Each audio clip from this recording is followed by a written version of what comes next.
आज बजट पेश हो गया। बजट के अंदर बहुत सारे मामलात की एदाद शुमार और वादों समेत बौछार है, लेकिन बजट पेश होते हुए अपोजिशन की तरफ से भी बौछार आई। किताबों को डेस्कों के ऊपर पीटते रहे, हंगामा बरपा रहा। फाइनेंस मिनिस्टर अपनी तकरीर करते रहे, लेकिन अपोजिशन न चूकी। उमर अयूब साहब की तवानाई दीदनी थी। जिस ज़ोर से वो डेस्क बजा रहे थे कि लगता है कि शायद हुकूमत को पीट रहे हों। अपोजिशन की तरफ से इस किस्म के रवैये फेमिलियर हो गए हैं, लेकिन ये जानते हुए और मानते हुए कि पाकिस्तान किन हालात से दो चार है। हमारी तवक्को ये थी कि एतराज़ात भरपूर होंगे, लेकिन इस किस्म की हंगामा एराई जब तमाम दुनिया हमें देख रही है कि हमारे अंदर के मामलात क्या हैं, शायद इससे इज्तनाब बरता जाए। अपोजिशन का यह मानना है कि हुकूमत ने हमारे लिए कोई रास्ता छोड़ा नहीं है। अगर हम हुकूमत पर तनकीद करते हैं तो हमें नंगे कौम और मुहिब वतनी के ऊपर सवाल उठाए जाते हैं। अगर हम खामोश रहते हैं तो हमारी गर्दन नापी जाती है। तो बजट का मौका हमारे सामने है, हमने हुकूमत को धर रगड़ा देना है। बजट के अंदर कुछ ऐसी चीज़ें हैं जिसके ऊपर हुकूमत को रगड़ा जा सकता है। ये सवाल आने वाले दिनों में आपके सामने आएंगे, इसका जवाब भी आपको मिल जाएगा। लेकिन फ़िलहाल अमूमी बहस का हम आगाज़ करते हैं। हमें बड़ी खुशी है कि परवेज़ मलिक साहब जो वफाकी वज़ीर पेट्रोलियम हमारे साथ मौजूद हैं, PMLN के मरकज़ी लीडर हैं और ex minister of state for finance में। आपका बहुत शुक्रिया जी। Thank you sir. Big day. आपकी शायद तवक्को तो वही होगी जो अपोजिशन ने किया, या आपका ख्याल था कुछ इंगेजमेंट हुई हो, उनको कहा जाए कि ये ना करें, सारी दुनिया देख रही होगी, विजुअल्स बाहर जाएंगे, हिंदुस्तान भी देख रहा है, इस किस्म की कोई बात हुई पहले कि नहीं? देखिए तलत साहब, मेरे ख्याल से पिछले महीने डेढ़ के अंदर जिस किस्म के वाक़यात गुजरे हैं ना, जिसके अंदर आपने ये देखा है कि अगर आपके दरमियान इत्तेहाद और इत्तफाक हो तो आप अपने से कहीं गुना बड़े दुश्मन को, अपने कहीं गुना बड़े चैलेंज को सरमाउंट कर सकते हैं। तो मेरी तो ज़ाती तौर पे ये ख्वाहिश थी कि बिल्कुल वो कीड़े निकालें जो खामियां इस बजट के अंदर हैं, उसकी निशानदही करें, पर तहजीब और जो पार्लिमानी रिवायात हैं उनके दायरे के अंदर रहते हुए। पर चलें, उन्होंने जो भी अपना किरदार दिखाना था, जो भी करना था वो कर लिया। पर कम से कम अब 2 दिन के वक्फे के बाद जब डिबेट शुरू होती है तो मेरी उम्मीद ये है कि जो पाकिस्तान की माशी हकीकतें हैं उनको सामने देखते हुए, जो खित्ते की सूरत हाल है उनको सामने रखते हुए, कम से कम उन्होंने ये जो बैंड बाजा और ये जो किताबें बजाना था वो बजा लिया। अब कम से कम आके कोई पॉजिटिव अपनी इनपुट देंगे इस प्रोसेस के अंदर। आप कर रहे हैं उनको मानना ये है कि हमारे से कोई इंगेज नहीं करता, स्पीकर साहब जो है वो बिल्कुल जो है ना लिफ्ट नहीं कराते। तलत साहब एब्सोल्युटली इनकरेक्ट। एक आपकी हाउस की एडवाइजरी कमेटी बनी हुई है जिसके अंदर ये बैठ के सारे मामलात तय होते हैं। इस हद तक तय होता है कि कितने घंटे आपने ऑपोजिशन के MNAs को बात करने के लिए देने, कितने घंटे आपने हुकूमत के MNAs को बात करने के लिए देना है। पर अगर आप घूम घुमा के सारा मामला कैदी नंबर 804 के ऊपर ले आए तो उसके बाद मुझे बताएं रास्ता किस तरह से निकलेगा। अब वो लीडर है ना सर, देखें हमारे कायदीन के साथ भी बहुत सी ज्यादतियां हुई हुई हैं। मियां नवाज शरीफ साहब को भी इकामे के ऊपर निकाला था, शहबाज शरीफ साहब को भी इन्होंने कितने महीने जेल में रखा था, राना सनाउल्लाह साहब के ऊपर हीरोइन डाली थी।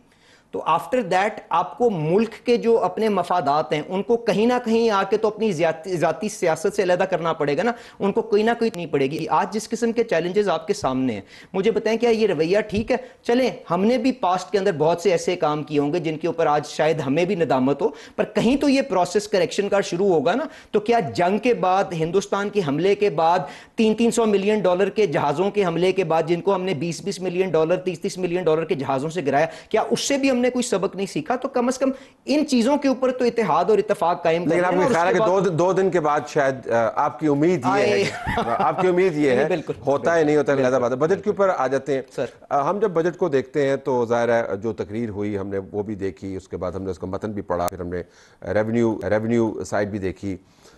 हमारे पास फिस्कल स्पेस नहीं है, यानी हमें जो पैसे चाहिए जो स्टिमुलेट करने के लिए इकोनॉमी को, रेवेन्यू जनरेट नहीं हम कर पाते ना। बहुत मुझे भी इसके अंदर लगता है कि इधर से कतरी इधर से कतरन। वाकई हमारे पास स्पेस है, जो आपने अहदाफ सेट किए होंगे ना, ज़रा इकोनॉमी बढ़ेगी तो, और बढ़ोतरी के लिए आपको रेवेन्यू जनरेट करना है आपके पास स्पेस किसी जगह पे नजर आई है बजट में? सब गुजारिश ये है कि आपका ये जो तरक्की का सफ़र है ना, ये स्टेबलाइजेशन के ज़रिए ही गुजरेगा, जितनी मईशत मैंने पढ़ी है। देखें, आप दिवालियापन के बिल्कुल नहज पे खड़े हुए थे। आज जो एक चीज़ सेटल हो गई है वो ये है कि आपके मुल्क के अंदर इस्तेहकाम अब एंकर हो गया होगा, ठीक है। यहाँ से अब आपने तरक्की, और मैं जब तरक्की की बात करता हूँ, ये वो नहीं है जो क्रेडिट कार्ड की तरक्की हमने इमरान खान साहब के दौर में देखी कि 6% पे गए और हुकूमत तब्दील हुई तो महीने पे मुंह के ऊपर गिर गई। आपको अगर इस मुल्क के अंदर वो जो बूम एंड बस्ट साइकिल की बार बार बात होती है, अगर उससे आपने बाहर निकलना है तो आपको क्वालिटी ऑफ ग्रोथ के ऊपर भी फोकस करना पड़ेगा। और क्वालिटी ऑफ ग्रोथ की जब मैं बात करता हूं मेरी नजर में, और मैंने प्राइम मिनिस्टर साहब के आगे भी बेपनाह दफा ये बात की है, 3 उसके पहलू हैं जिसके ऊपर आपको जांचना पड़ेगा। एक तो ये कि क्या वो ग्रोथ इंक्लूसिव है कि नहीं है, या आपके चंद पॉकेट्स के अंदर आपको बेहतरी नजर आती है और आम आदमी पीछे रह जाता है शायद इस तरक्की की दौड़ में। दूसरा ये क्या वो रिजिलियंट है कि नहीं है। आपका आज देख रहे हैं एग्रीकल्चर के साथ क्या हुआ है, तबाही हुई हुई है क्लाइमेटिक चेंजेस की वजह से, माहौलियाती तब्दीली की वजह से। मैं देखिए, मैं तो सिर्फ टच स्टोन्स बात कर रहा हूं जिसके ऊपर। एंड तीसरा ये कि कितनी देर पा है, तो आप इन चीजों के लिए आपको इस्लाहात लेके आएंगे और स्टेबलाइजेशन के जरिए, इस्लाहात के जरिए आप हासिल कर सकते हैं। अब एक चीज जो हमें तय करनी होगी तलत साहब, मेरी ख्वाहिशात भी हैं कि पाकिस्तान अमेरिका की मईशत बन जाए, पर गुजारिश को IMF का एक प्रोग्राम आपकी हकीकत है, आपको अगले 4-5 साल के अंदर $39 ट्रिलियन का डेट हम नहीं ले सकते। अमेरिका की इकोनॉमी की तरफ तो ना ही जाए तो बेहतर है। मैं गुजारिश ये देखें, इन टर्म्स ऑफ हुजम प्रोग्रेस, एब्सोल्युटली सर, मैं गुजारिश ये कर रहा हूं कि आपको अपनी मईशत के अंदर जो आपकी रीफाइनेंसिंग की रिक्वायरमेंट्स है, अगले 5 साल के अंदर आपको तकरीबन $100 अरब की रीफाइनेंसिंग करवानी है, जिसका मतलब ये IMF फ्रेमवर्क आप कॉम्प्रोमाइज नहीं कर सकते, आपको वो सर्टिफिकेट चाहिए, उसके अंदर स्पेस ढूंढनी है। और अब मैं स्पेस पे आ जाता हूं। आपने कहा जी इस्तेहकाम के बाद जो है हमने अब जाहिर है टेक ऑफ करना है, ये लफ्ज़ इस्तेमाल होता है। अब इसमें बाज़ चीज़ें जो है ना वो तो समझे कि फ़िलहाल तो पत्थर की लकीर हैं। मसलन आपके जो खर्चे हैं उसके अंदर आपने हुकूमतों के ऊपर खर्चे करने हैं, आपने कर्ज़ों की अदायगी करनी है, जो सबसे बड़ा एक्सपेंडिचर है, 46,000 कुछ % है। दिफा को इस वक्त तो बिल्कुल हम नहीं छेड़ सकते, पहले भी नहीं छेड़ते थे, अब तो बिल्कुल ना छेड़ने की कोई मंतक बनती है ना कुछ। आपने पेंशनें भी देनी है, 1 ट्रिलियन रुपए के करीब आपकी पेंशनें हैं, आपने सूबों को डिस्पर्स भी करना है, आपने बेसिक इनकम सपोर्ट पे भी जाना है। तो जब ये मैं सारी कैलकुलेशन कर लेता हूँ तो उसके बाद मुझे अगले 3-4 साल में कोई स्पेस नज़र नहीं आती। तो मेरा आपसे बुनियादी सवाल ये है, जब आप कहते हैं जी कि ग्रोथ होनी है, तो ग्रोथ किससे होनी है, मतलब कैसे करेंगे ग्रोथ? ये तो सारा खर्चा ही खर्चा है इधर। देखिए तलत साहब, गुजारिश ये है कि ये ग्रोथ जो है, एक तो हमें अपना जो पैराडाइम है उसको तब्दील करने की ज़रूरत है। हुकूमत ने कोई चेक काट के ग्रोथ नहीं लेके आनी, हुकूमत ने वो माहौल क्रिएट करना है जिसके अंदर प्राइवेट सेक्टर की इन्वेस्टमेंट हो। अब वो इन्वेस्टमेंट किस तरह से होगी, उसके अंदर 3-4 बुनियादी तकाजे हैं।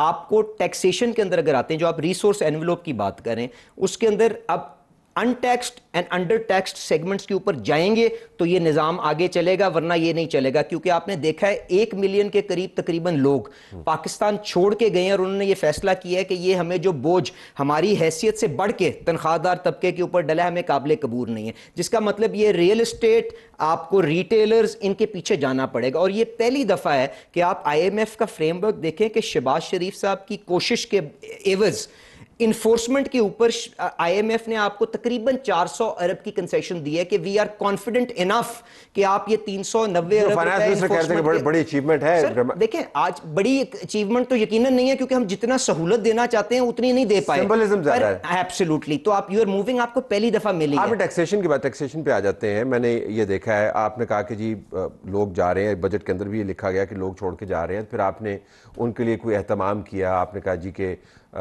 1% हम कम कर देते हैं 1 करोड़ के ऊपर। वो मैंने हिसाब लगाया कुछ 7,000 रुपये बचता है। मैं वैसे, अब मेरी बात सुन लेना, सही है। और ये लगाया भी टैक्स आप ही नहीं था पिछले बजट। बिल्कुल ठीक है। तो ये आपने पहले टैक्स लगाया 10, उसके ऊपर हमें ऐड किया, लोगों ने जाना शुरू कर दिया, आपने कहा वापस लाने के लिए उसमें से 1 कम कर दे। तो तलत साहब देखिए, मैंने तो आपसे कहा कि बुनियादी असूल जो है ना, मईशत के अंदर जिस शोबे का जितना हुजूम है ना, उसके मुताबिक उसको टैक्सेशन के अंदर शेयर करना पड़ेगा। अब ये 30 लाख बंदे, सर मैं तो आपसे इत्तफाक करूं, 30 लाख बंदे, ये 500 अरब का बोझ एक्सेप्टेबल नहीं है, ठीक है। तो अब गुजारिश ये है कि आपने उसके अंदर क्या पहला कदम उठाया है कि नहीं उठाया, that is what is important. तो आप रेडिकल काम क्यों नहीं करते? देखें, रेडिकल काम करें ना। मेरी गुजारिश सुन ले, तनख्वाहदार तबका जो आपने कहा 30 का इस्तेमाल किया, 30 लाख का। अब तनख्वाहदार तबका जो है उससे आपने एंटिसिपेट किया था कि 4.5 अरब के करीब आपको मिलेगा, जो पिछले बजट में था। आपने उससे बढ़ के 5 अरब कोई 60 के करीब आपने किया है, ठीक है ना जी। ये एक तनख्वाहदार तबका है। और जो रिटेलर है, जो डिस्ट्रीब्यूटर है, जो एक्सपोर्टर है, जहाँ पे सबसे ज़्यादा वेल्थ है, जो तकरीबन जो है ना उसके ऊपर 2000% टैक्स होना चाहिए, उधर से आप 1.5 बिलियन के मैं तो आपसे इत्तफाक कर तो रहा हूं। आप रेडिकल मेजर्स क्यों नहीं लेते? मैं ये जानना चाहता हूं। देखिए, गुजारिश ये है कि एक 70 साल का डिस्ट्रस्ट है, अगर मैं वो ले भी लूँ ना रेडिकल मेजर्स, आईएमएफ उसका बेनिफिट मुझे नहीं देगा। अनफॉर्चुनेटली तनख्वाहदार तबका वो है जिसकी सोर्स पे डिडक्शन हो जाती है, सर्टेनिटी ऑफ कलेक्शन है, उनको यकीन है कि ये पैसा आ जाएगा। जब मैं उनको कहता हूं कि मैं तनख्वाहदार लोगों से 10 अरब जाके लेके आऊंगा, 20 अरब लेके आऊंगा, 200 अरब लेके आऊंगा, they are not willing to accept that. They will say कि आप कलेक्ट कर लें एंड उसके बाद हमें दिखा दें और हम उसको ईज ऑफ कर देंगे। तो I accept the criticism, but गुजारिश ये एंड सरचार्ज भी जो है एब्सोल्युटली नहीं होना चाहिए। मैं आपसे इत्तफाक करता हूं 1 करोड़ से, बिकॉज ये वो टैलेंट है जो आप ब्लीड कर रहे हैं, जिसको आपको पाकिस्तान को चलाने के लिए जरूरत है। मेरी ख्वाहिश तो ये होती है कि आप उसको बिल्कुल खत्म करते हो, और पिछले बजट में भी आप मेरी राय आप तकरीर में भी देख लेंगे, मैंने कहा था नहीं होनी चाहिए, बट आप सपोर्ट कर रहे थे कि ये नहीं। देखें, गुजारिश ये है कि बट आज प्राइम मिनिस्टर ने आपको कमिटमेंट कि जी मैं आपके लिए आसानी, जिस तरह से ये रेवेन्यू आपके पास आता जाएगा, फर्स्ट प्रायोरिटी ये है कि आपकी जो अनफेयर टैक्सेशन है, देखिए 2 तबकों के ऊपर अनफेयर टैक्सेशन है, एक सैलरीड के ऊपर और दूसरा मैन्युफैक्चरिंग के ऊपर, जिसकी वजह से आपकी फैक्ट्रियां अब कंपीट नहीं कर पा रही, बंद हो रही हैं। इनको अब आप मैथमेटिकली किस तरह करेंगे, क्योंकि जो आप एक नंबर जो सैक्रोसैंक्ट है, जिसके ऊपर आईएमएफ हिलेगा नहीं, वो है प्राइमरी बैलेंस का। तो अगर आपने प्राइमरी बैलेंस मेंटेन करना है और आप इन तबकों के ऊपर टैक्स कम करेंगे, तो कहीं से आपको बढ़ाना पड़ेगा।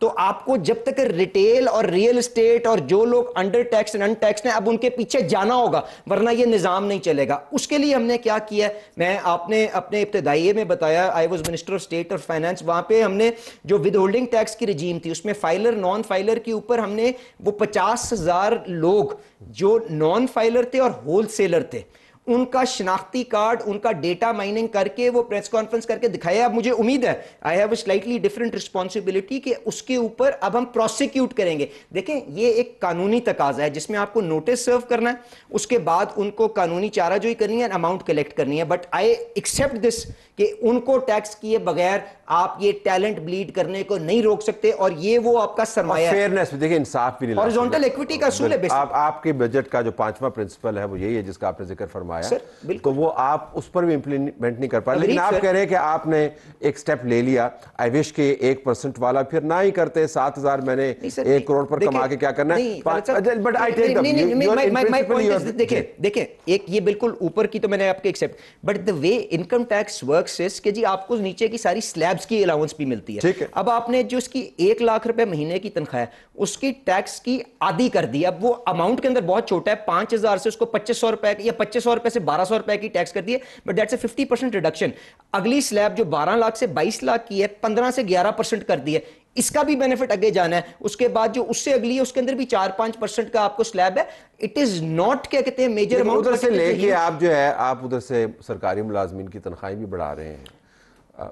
मतलब देखें ना, आप उधर से लेते हैं और उधर से बढ़ा देते हैं। मैं ये नहीं कहता कि ना बढ़ाएं, लेकिन ये आप लेवल ऑफ कर देते हैं ना। नहीं, उसमें पार्लियामेंटिरियंस का भी, अच्छा पार्लियामेंटिरियंस की अगर आप तनख्वाहें देखें, स्पीकर साहब को मैं देख रहा था कितने वो नफ्स मुतमइन्ना बन के बैठे हुए थे। वैसे मेरी भी इतनी तनख्वाह वधी हो ना, तो मैं भी यानी आराम ना बैठा हूं। तलत साहब, मेरी गुजारिश ये है कि जो टैक्स क्रेडिट है ना, पूरे मईशत में हर सैलरीड आदमी के पास जाता है, सरकारी मुलाजमीन तक नहीं आता। और सरकारी मुलाजमीन के अंदर जब महंगाई कम हुई है, यकीनन ये 5-6-7% भी हो सकता था। वो काबीना का एक फैसला था कि जी इसको 10% मुनासिब है, और पिछली दफ़ा आपने 20-25% बढ़ाया, तो we should accept it at that. इतना कोई बड़ा उससे तूफान नहीं आ जाता। अब जहाँ पे आपने पार्लियामेंटेरियंस की बात की और स्पीकर साहब की बात की, मैं सिर्फ नहायत ही आजी से ये गुजारिश करूँगा कि मेरी सिचुएशन छोड़ दें, अपनी सिचुएशन छोड़ दें। वहाँ पर बहुत से ऐसे लोग भी हैं जिनके लिए ये एक फुल टाइम प्रोफेशन है, और पार्लियामेंट के अंदर आपकी जो एक मुनासिब तनख्वाहें, आप कॉर्पोरेट सेक्टर से कंपेयर कर लें, क्या 4-5 लाख रुपए तनख्वाह एक मेंबर ऑफ पार्लियामेंट की, जिसका स्टेटस सुप्रीम कोर्ट के जज का और एक लेफ्टिनेंट जनरल का होता है, क्या उसके मुनासिबत से नहीं होनी चाहिए? क्या उसके नीचे जो उसका सेक्रेटरी जो उसके नीचे काम करता है, उसकी तनख्वाह उससे ज्यादा हो सकती है? I know symbolism and austerity demands कि आप इसको कम करें, बट मैं गुजारिश सिर्फ इतनी सी कर रहा हूं कि डिफॉल्ट सेटिंग ये नहीं हो सकती कि जी हम प्रोबोनो मुफ्त काम कर रहे हो और उसके बाद कोई वॉलंटियर करता है। पहले भी नहीं कर रहे थे जी, तो मैं 188% बढ़ाने की कोई तुक नहीं बनती ना पार्लियामेंटेरियन। गुजारिश ये है ना कि 5 लाख रुपए 5 लाख रुपए एमएनएस की तनख्वाह। अब पंजाब के अंदर वहां पे पार्लियामेंटेरियंस कहते हैं कि जी पंजाब के अंदर जो एमपीज है हमारे नीचे, उनकी 8-8 लाख रुपए तनख्वाह है, हमारे क्या बच्चे नहीं है हमारे, तो देर इज 10-10% करके बंदा बढ़ा देता है ना सर। वो देखें बिल्कुल ठीक है, बट प्रॉब्लम पता है क्या है, जब हम इस किस्म की हर चीज के अंदर सियासत लें ना, तो आप साल साल पॉज करके रखें, फिर इकट्ठा एक दफा फ्लड आता है और उसके बाद आपको लगता है कि जी परसेंटेज में इंक्रीज हो गया। और सेनेट के चेयरमैन की तनख्वाह भी रिट्रोस्पेक्टिवली आपने बढ़ा दी है। इंतजार नहीं हो रहा था, मतलब अगले महीने की तनख्वाह भी आनी है कि नाली लग जाएगा, नहीं जनवरी से लागू करना सर। मैं सिंबलिज्म देखिए, आप पब्लिक रिप्रेजेंटेटिव्स हैं, आप प्राइवेट सेक्टर नहीं है। मैं बिल्कुल नहीं हूं सर, मैं आपसे मगर गुजारिश कर रहा हूं कि मेरे इदारों के अंदर जिस किस्म के एग्जीक्यूटिव मौजूद हैं, उनकी मेरी तनख्वाह से 10-10, 20-20 गुना ज्यादा तनख्वाहें हैं। तो आई एक्सेप्ट योर पॉइंट कि मे बी सिंबलिज्म के लिहाज से ये मुनासिब ना हो, टाइमिंग के लिहाज से ये मुनासिब ना हो, पर मैं आपसे जो गुजारिश कर रहा हूं वो ये है कि डिफॉल्ट सेटिंग किसी मुल्क के अंदर अच्छे लोगों को रिटेन करने के लिए, उस सियासत में लाने के लिए ये नहीं हो सकती कि अपना पेट काट के, बच्चों का पेट काट के आके तुम ये काम करो।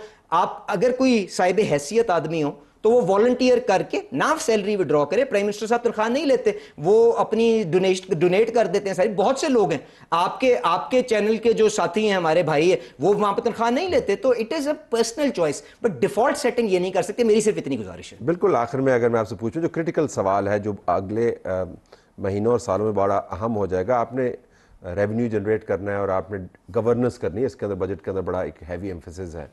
इसके लिए आपको सूबों के ऊपर बड़ा रहेगा। सूबों को हम अपने हाथ से फंड्स देते हैं, एनएफसी का अवार्ड का एक तरीका बन गया है, वो एक अलहदा बहस है। लेकिन सूबों का तावन आपको लगता है जब तक सूबों ने रेवेन्यू जनरेट नहीं किया और गवर्नेंस के जो की परफॉर्मेंस इंडिकेटर्स हैं, तालीम हो गया, सेहत हो गया, इस पर काम नहीं किया, तो आपकी ओवरऑल जो शक्ल है मईशत की ठीक नहीं होगी। तो यू हैव दैट सेंस कि सूबों से मिलेगा cooperation? I think you have hit a very fundamental issue. और इस साल ये जो आने जा रहा है, तकरीबन 8,000 अरब ट्रांसफ़र होगा सूबों के अंदर। अब वो आपने जो इम्बैलेंस है कि जिम्मेदारियां, वसाइल और अखराजात का in spirit of 18th amendment किस तरह से करेक्ट करना है, that is a wider political debate. But अब IMF प्रोग्राम के अंदर जो आपने नेशनल फिस्कल अकॉर्ड साइन किया हुआ है, इसके अंदर और provincial ministers are signatory to that. तो उसके अंदर उन्होंने अपनी प्रोविंशियल सरप्लस की एक कमिटमेंट दी हुई है। तो जब तक और अभी तक वो डिलीवर भी करते हैं, स्टार्टिंग फ्रॉम KP के गोइंग टू सिंध, पंजाब, हर किसी ने डिलीवर भी किया। देखें, because it is in the interest of Pakistan. पर मैं इस चीज़ के ऊपर एक्सेप्ट करता हूँ कि सूबों को अपनी रिसोर्स मोबिलाइजेशन करनी पड़ेगी, क्योंकि तलत साहब एक छोटी सी मिसाल देता हूँ। हम इंडिया के साथ अपना मुआवजना करते हैं कि जी टैक्स टू GDP 18% है वहाँ पे, पाकिस्तान में 10-11% है। वहाँ पे यकीन माने फेडरल गवर्नमेंट का जो टैक्स है वो तकरीबन इतना ही है। 6-7% की जो कलेक्शन है वो उनके स्टेट्स करते हैं। तो वो क्योंकि प्रॉपर्टी उनके पास है, एग्रीकल्चर उनके पास है, इन सारे शोबा जात, अब एग्रीकल्चर 20% है, टैक्स के अंदर 1% भी उसका कंट्रीब्यूशन नहीं है। और वो सूबों ने कलेक्ट करना है। सर्विसेज के अंदर भी आप जानते हैं सेल्स टैक्स उनके पास मौजूद है। तो ये एक कंसर्टेड एफर्ट होगा। और मेरी तो ख्वाहिश ये थी कि वो जो नेशनल टैक्स पॉलिसी का एक यूनिट है जिसके अंदर सारे बैठते हैं, वो हमें डोनर के किसी कहने पे या अपने किसी डेवलपमेंट पार्टनर के कहने पे हमने ये ना किया होता, हमने उस चीज़ को खुद ब खुद ही रिहेबिलिटेट कर लिया होता, और जो पाकिस्तान के मफाद के अंदर है। और मैं again sorry, I will touch A slightly raw note, मैंने इस हद तक भी तजवीज़ दी थी जब पाकिस्तान हालत जंग में था कि ये जो दिफा है, देखें आज हमें हर किस्म के वसाइल उनको मुहैया करने की ज़रूरत है। वफाक के पास तो इतने वसाइल नहीं हैं, तो क्या ये दफा के जो अखराजात हैं खाली इस्लामाबाद के हैं? आप NFC के अंदर जो एडिशनल रिक्वायरमेंट आती है उसको आधा आधा सूबों से शेयर कर लें। बट उसके अंदर शायद वो बात प्रोग्रेस नहीं हुई। उसके अंदर उन्होंने काउंटर टेररिज्म की रिस्पॉन्सिबिलिटी ले ली। मैंने ये कहा कि बिस्प का जो 700 अरब रुपए है आप ये सूबों को ट्रांसफर कर दें, इनमें से 1% आबादी जो है वो इस्लामाबाद में, यही 700 अरब की स्पेस हमें मिलेगी, हम उसको डिफेंस पे कर देंगे। लेटर ये मामला आपको टेकअप करने पड़ेंगे क्योंकि वफाक के पास गुंजाइश नहीं है। But absolutely correct. But Talat साहब गुजारिश ये, दीज आर पॉलिटिकल क्वेश्चंस। इसके लिए माहौल जो आज आपको असेंबली में था वो नहीं, अपनी जात से बढ़ के पाकिस्तान के मफाद के अंदर इन फैसलों के ऊपर एक होना पड़ेगा। तभी आपकी ये जो बुनियादी फॉल्ट लाइंस हैं आप करेक्ट कर सकेंगे और पाकिस्तान की मईशत और पाकिस्तान को उसका मुकाम दिलवा सकेंगे। अगर इतने नेक होते तो अभी तक एक होते, but I have to leave it there. Program हमारा जारी है। बिजनेस कम्युनिटी क्या सोची इस बजट के बारे में? इंजन ऑफ ग्रोथ है पाकिस्तान की मईशत, क्या वो इससे खुश है या नहीं? अगले हिस्से में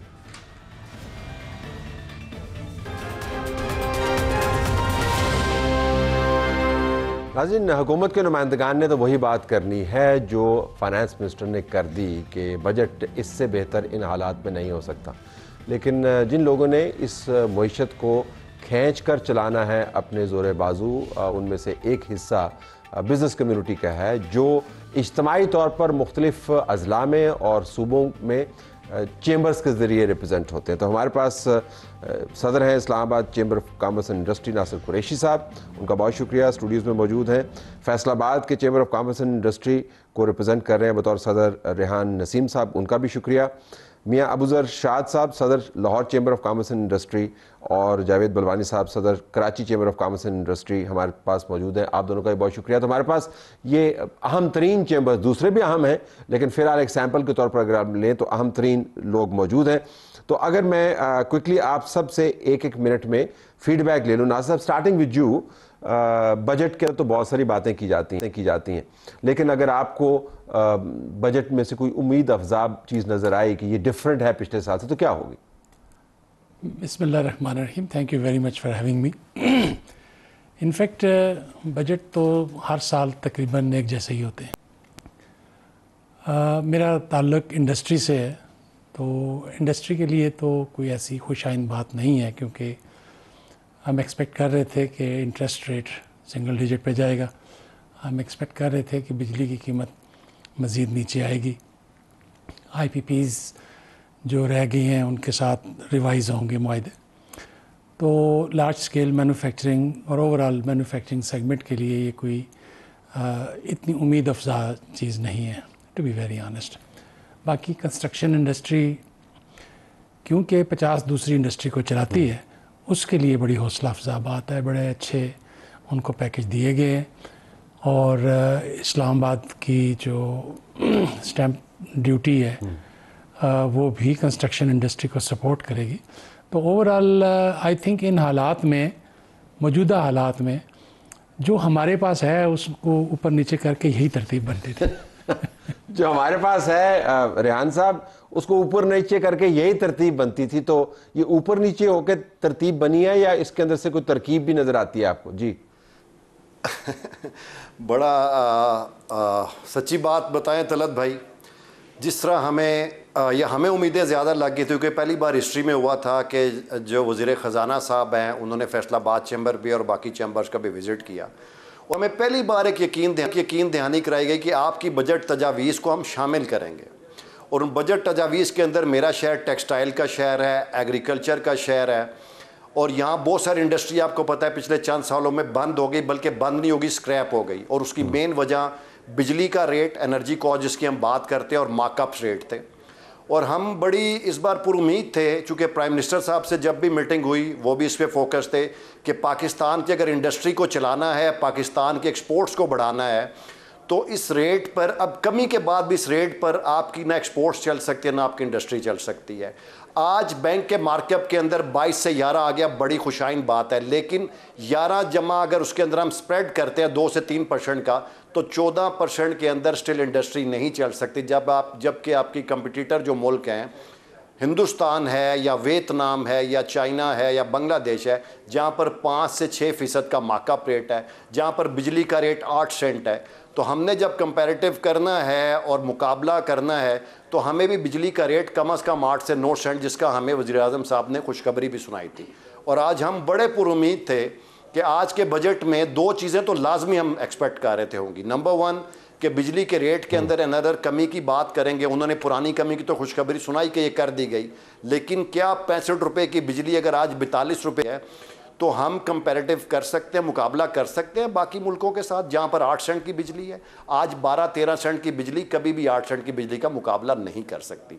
दूसरी बात, मार्कअप रेट्स की मैं पहले ही कर चुका हूँ और हम एक एक्सपेक्ट कर रहे थे कि लॉन्ग टर्म पॉलिसी, और हमें बहुत सारी उम्मीदें वाबस्ता हुई थी। आपने देखा ना इंडस्ट्री के हवाले से कोई चीज़ अनाउंस की, एक्सपोर्ट्स जो उड़ान पाकिस्तान का टारगेट है कि $60 बिलियन हमने करनी है विद इन 4 ईयर्स। क्या आज के बजट स्पीच में हमें कोई ऐसी बात नज़र आई कि जिसमें हमें नज़र आया कि कोई टेक्सटाइल की, कोई एग्रो इंडस्ट्री की, कोई और आईटी की, कोई एक्सपोर्ट्स के ऊपर बढ़ाने की हम बात करेंगे? हमें तो कोई नज़र नहीं है, जिसकी वजह से सच्ची बात है हमें बड़ी मायूसी भी हुई है। और ख़ास तौर पर रादर देन कि जो आपने एक फोकस किया था इस मुल्क को आगे ले जाने का, जब जो हम इकनॉमिक स्टेबिलिटी एक देख रहे थे, और हमसे जितनी भी मीटिंग्स की प्राइम मिनिस्टर साहब ने, हमें बड़ी होप दिलाई गई कि इस बजट में आपको बहुत सारी चीज़ें नज़र आएंगी, लेकिन आपके सामने हैं तो ज़ाहिर हम जो ज़ाहिरी स्पीच है अभी तक जो हमने सुनी है या जो हमने समझी है उसके मुताबिक तो कोई इसका ना इंडस्ट्री को फ़ायदा हुआ ना हमारी एक्सपोर्ट्स को फ़ायदा हुआ। सिर्फ अगर फ़ायदा हुआ, बिल्कुल ठीक कह रहे थे कुरैशी भाई कि फ़ायदा हुआ है तो हमारी, मैं कहता हूँ ये भी खुशाइंद है चूँकि हमारा बहुत सारा पैसा बाहर के मुल्कों में फ्लू कर गया, दुबई में, सऊदीया में। जी देखो फिलहाल तो हम सनत के ऊपर फोकस करें ना, हमने तो एक सनती तौर पर तरक्की याफ्ता मुल्क बनना है, हमने एक्सपोर्ट्स को बढ़ाना है, कंपैरेटिव करना है। दुनिया भर के अंदर टैरिफ की जंगें चल रही हैं, हमने उन टैरिफ की जंगों को जीतना है। अमेरिका के साथ हम डील्स कर रहे हैं, तो ज़ाहिर है एक्सपोर्ट ओरिएंटेड अगर आपकी ग्रोथ होगी तो उसमें सनत की बुनियाद बड़ी ज़रूरी है। But let me get a perspective from Karachi, Javed sahab, and then I will come to Mian Abuzar sahab from Lahore. Starting with you Javed sahab, your feedback. देखिए, बिल्कुल सही कहा मेरे भाइयों ने कि इंडस्ट्रीज को चलाने के लिए लेवल प्लेइंग फील्ड चाहिए। आपके यहाँ पाकिस्तान में इंडस्ट्री का यह हाल हो गया है कि एक्सपोर्ट इंडस्ट्रीज जो है उसकी लिक्विडिटी रोकी जा रही है सेल टैक्स की मद में। जो लास्ट बजट में कहा था कि आपको 72 घंटे में आपको रिफंड मिल जाएगा सेल टैक्स का, वो नहीं मिला। यूटिलिटी के टैरिफ जो है आपके कंपीटिटिव कंट्रीज जितने हैं, रीजनल कंपीटिटिव कंट्रीज, बल्कि आप जिन कंट्रीज में एक्सपोर्ट करते हैं उनसे भी ज्यादा है पाकिस्तान में। इंटरेस्ट रेट भी आपके रीजनल कंपीटिटिव कंट्रीज से ज्यादा है। तो आप मुझे बताएं कि और 90% बोरिंग जो है बैंक से फेडरल गवर्नमेंट ले लेती है, तो इंडस्ट्रीज के लिए क्या छोड़ा है आपने? मुझे ही बाजार यूं लगा है कि बजट जो है ये ब्यूरोक्रेसी के लिए अच्छा है और असेंबली के मेंबर्स के लिए अच्छा है या ट्रेडिंग कंपनीज के लिए अच्छा है। बाकी कंस्ट्रक्शन के लिए कुछ किया है, सैलरी पर्सन के लिए इन्होंने टैक्स का रेट कम किया है, मगर सैलरी पर्सन जो है मेजॉरिटी इंडस्ट्रीज में, कॉर्पोरेट सेक्टर में। अब मुझे ये बताएं, लार्ज स्केल मैन्युफैक्चरिंग का नेगेटिव ग्रोथ है, आपकी एग्रीकल्चर का नेगेटिव ग्रोथ है जो मेन 5 क्रॉप्स हैं। तो आप मुझे ये बताएं कि इन्होंने, अच्छा मैं ये नहीं समझता हूँ कि लास्ट ईयर बजट के अंदर जो उन्होंने टारगेट रखे थे वो टारगेट अचीव नहीं हुए। इनको सबसे पहले तो ये बताना चाहिए कि टारगेट क्यों अचीव नहीं हुए और क्या हमारी गलतियां थी। तो आज आप और टारगेट बढ़ा रहे हैं, वो कैसे अचीव होंगे? फिर तो सोने पे सुहागा कि हमारे रीजनल कंपीटिटिव कंट्रीज हैं वो एक्सपोर्टर्स की लिक्विडिटी के लिए back to back LC allow करते हैं, जैसे बांग्लादेश। आप मुझे बताएं कि आप पाकिस्तान के अंदर तो सारी लिक्विडिटी एक्सपोर्टर की रोक रहे हैं और फिर उसको पेमेंट नहीं करते, फिर उसके ऊपर मजीद सेल टैक्स आपने इंपोर्ट पे भी लगा दिया जो एक्सपोर्ट फैसिलिटेशन स्कीम के अंदर, जो कि बजट स्पीच में नहीं था। फिर मुझे नहीं मालूम कि वो किस टाइम पे लास्ट मोमेंट पे क्या किया गया। तो एक्सपोर्टर्स तो बड़े परेशान हैं और बहुत ही एक्सपोर्टर्स एसोसिएशन के चेयरमैन के मुझे फोन आए, मैं भी खुद भी एक्सपोर्टर्स हूँ और मैं समझता हूँ कि फैसलाबाद, सियालकोट, लाहौर और कराची, ये तो चारों सिटी एक्सपोर्ट सिटीज हैं और यहीं से 99% पाकिस्तान का एक्सपोर्ट होता है। और चारों सिटी के चैम्बर्स और चारों सिटीज के एक्सपोर्टर्स परेशान हैं और वो खुश नहीं हैं। बल्कि कराची चैम्बर में काफी एक्सपोर्टर्स बैठे हुए थे बजट स्पीच के दौरान, उनसे मैंने पूछा आप क्या कहते हो, तो वो तो ये कह रहे थे कि सब अब तो नाउम्मीद हो गए हम, अब शायद हमें यहाँ से अपनी इंडस्ट्री शिफ्ट करनी पड़ेगी।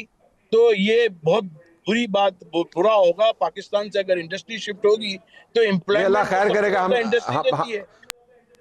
मैं लाहौर के पास जाता हूँ। आपने लाहौर का भी जिक्र किया, लाहौर का पर्सपेक्टिव बड़ा ज़रूरी है इस वजह से कि वहाँ से भी दूसरे अहम शहरों की तरह जो बिज़नेस कम्युनिटी है उसकी आवाज़ सुनवाना बहुत ही अहम है। हम ब्रेक लेते, ब्रेक के बाद मैं लाहौर चलूँगा मियाँ अबू ज़र के पास, और उसके बाद आप सब के लिए मेरे पास एक परेशानियों से लदा हुआ सवाल, और मुझे समझ नहीं आ रही कि अगर आप जैसे मुनज़्ज़म चैम्बर्स जिनके हर जगह पर बज़ाहिर कनेक्शंस मौजूद हैं, लोग आपको जानते हैं, पहचानते हैं, अगर आप परेशान हैं तमाम तर लॉबी होने के बावजूद, तो हम जैसे जो कहते हैं माड़े लोग जो हैं, जो मिडिल क्लासिए हैं, जो सैलरीड क्लास है, जो बहुत टैक्स देते हैं, हमारे पास तो चेंबर भी नहीं है, तो हमारी हालत तो कुछ और किस्म की होगी। लेकिन लाहौर का पर्सपेक्टिव लेना ज़रूरी है आफ्टर दिस ब्रेक।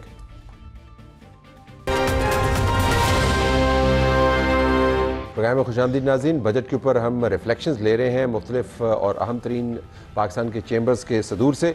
मियां अबूज़र साहब, आपको मेरी आवाज़ आ रही? जी बिस्मिल्लाह, बहुत भाई अस्सलाम वालेकुम, और सारे कराची और फैसलाबाद और सियालकोट चैम्बर के प्रेसिडेंट सबको मेरा सलाम। जी मैं आपकी अभी अपनी टीवी चैनल के ऊपर जो जी मैं बस सिर्फ ये बता रहा था कि आपकी धुआंधार जो प्रेस कॉन्फ्रेंस है उसके कुछ अक्स में देख रहा था, but go ahead, tell us, आपका फीडबैक क्या है लाहौर से? बहुत शुक्रिया जी। सबसे अच्छी बात इस बजट में ये हुई है कि हमने दुश्मन के मुकाबले में फील्ड मार्शल सबको जो हमने बजट में बढ़ाया है, ये बहुत अच्छा काम किया है। दूसरा, पानी के सूबों के मंसूबों के लिए जो फंड्स बढ़ाए हैं वो बहुत अच्छा काम किया है।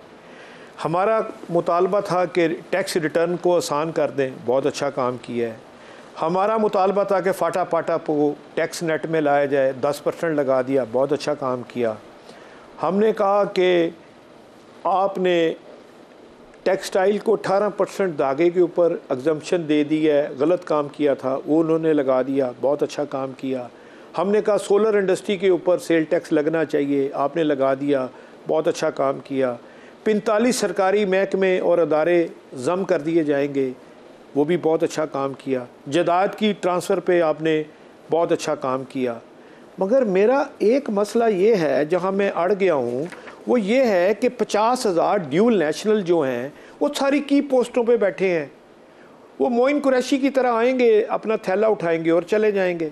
दूसरा मेरा मसला ये है, जिससे इस कौम को तबाह कर दिया है, कि 2111 अरब रुपया कैपेसिटी चार्जेस आप दे रहे हैं सिर्फ 40 अली बाबा 40 शोरों को, जो 24,000 अरब रुपया हो गया है 13 साल में नुकसान, उसके ऊपर आपने क्या सोचा है? दूसरा, अफ़गान ट्रेड और अंडर इनवॉइसिंग जो 13 साल में 25,000 अरब हो गई है, उसके ऊपर आपने क्या किया है? और मेरा तो मुतालबा इतना नहीं है, मुझे तो सिर्फ ये है कि वो एक शायर ने कहा, इस दिल के फफोले जल उठे सीने के दाग से, इस घर को आग लगी इस घर के चिराग से। और भाई 58,000 अरब रुपया हमारा कर्जा है लोकल, उसमें तो 49,000 अरब रुपया तो ये चला गया है। इस पे ऊपर आपने अभी तक क्या किया है? और मुझे तो ये है कि मुझे तो ये डर लग रहा है कि मेरे हाकम मेरी तरफ है कि ये इस तरफ हैं जो अली बाबा 40 चोर हैं, जिन्होंने इस मुल्क को ख़त्म कर दिया है। और दूसरा, 12 अरब डॉलर आपने एक साल में दुबई भेज दिया है, उसके ऊपर आपने क्या पॉलिसी बनाई है? और यार बजट तो हम इधर ही बैठे हैं, हम तो इधर ही हैं, और सब अच्छा नहीं है मेरे भाई। ये जो 50,000 अरब रुपया आपके हाथों से निकल गया 13 साल में, ये मैंने तो नहीं निकाला, ये इसके ऊपर कोई क्वेश्चन नहीं हो रहा। ये मैं क्वेश्चन करता हूँ ना जी, मैंने सवाल के जरिए सवाल वो आपने बड़ा अच्छा जो है इब्तदाई में बयान किया, लेकिन आपने जो अपना मतमा नज़र बताया वो फिर असल स्टोरी वहाँ पे आती है। तो नासिर साहब, ये जब आप इंटरेक्ट करते हैं, मीटिंग्स आपकी होती हैं, हम कहते हैं जी कि तमाम स्टेक होल्डर्स को साथ बिठा लिया और हमने तजावीज़ ले ली, तो फिर ये दिखावा होता है, इसमें कोई सब्सटेंस नहीं होता, या आप समझते हैं कि वादा कुछ किया जाता है, बजट कुछ और बनता है? How does it work? As a matter of fact multiple meetings में, कुछ मीटिंग्स में मुझे FBR के पॉलिसी जो बनाते हैं उनसे मिलने का इत्तेफाक हुआ। तो मैंने उन्हें कहा कि आप 10 साल की पॉलिसी क्यों नहीं देते? वो कहते हैं हमसे मांगी साल की जाती है, टारगेट पूरा करना है, किसी तरीके से पूरा करें। बात यह है, देखें, मुल्क में stability, political stability, economic stability, long term policies नहीं होगी तो इंडस्ट्री कभी तरक्की नहीं करेगी। हमारे यहाँ कंपेयर कर लें आज से 15 साल 20 साल पहले, तो वियतनाम जो है वो हमसे कम एक्सपोर्ट कर रहा था। आज वियतनाम $450 बिलियन की एक्सपोर्ट कर रहा है। बांग्लादेश हमसे बहुत पीछे था, 4 बिलियन डॉलर भी नहीं थी उसकी। अब बांग्लादेश जो है वो हमसे डबल डिजिट ज़्यादा है हमसे। बात यह है कि हमारे यहाँ नेशन बिल्डिंग क्या, हमारे यहाँ कम से कम जो इंडस्ट्री को रन करने का कोई ऐसा प्लान, कोई ऐसा मंसूबा दे दें ताकि जो इंडस्ट्री दिन ब दिन डीमोटिवेशन की तरफ जा रही है, डिमोरलाइज हो रहे हैं लोग। कॉस्ट ऑफ डूइंग बिजनेस इतना महंगा है, उसको सस्ता करने के लिए अबू ज़र साहब ने ठीक कहा कि जो IPPs चलें, ये तो एक चीज़ है, एनर्जी इस एक चीज़ है, दूसरी है रूल ऑफ लॉ। अगर मैं सिक्योर नहीं हूँ, मुझे इंसाफ नहीं मिलेगा, या मैं अपनी इन्वेस्टमेंट को सिक्योर नहीं समझता, तो मुझे बताएं मैं इन्वेस्टमेंट करने में रिलक्टेंट हूँ, तो फॉरेन डायरेक्ट इन्वेस्टमेंट कैसे आएगी? ठीक, रेहान साहब, तो हम क्या ऐसा नहीं कर पा रहे जो दूसरे ममालिक कर पा रहे हैं, और हमारे जैसे वो ममालिक हैं? आपने सियासी स्टेबिलिटी का भी जिक्र किया नासिर साहब ने।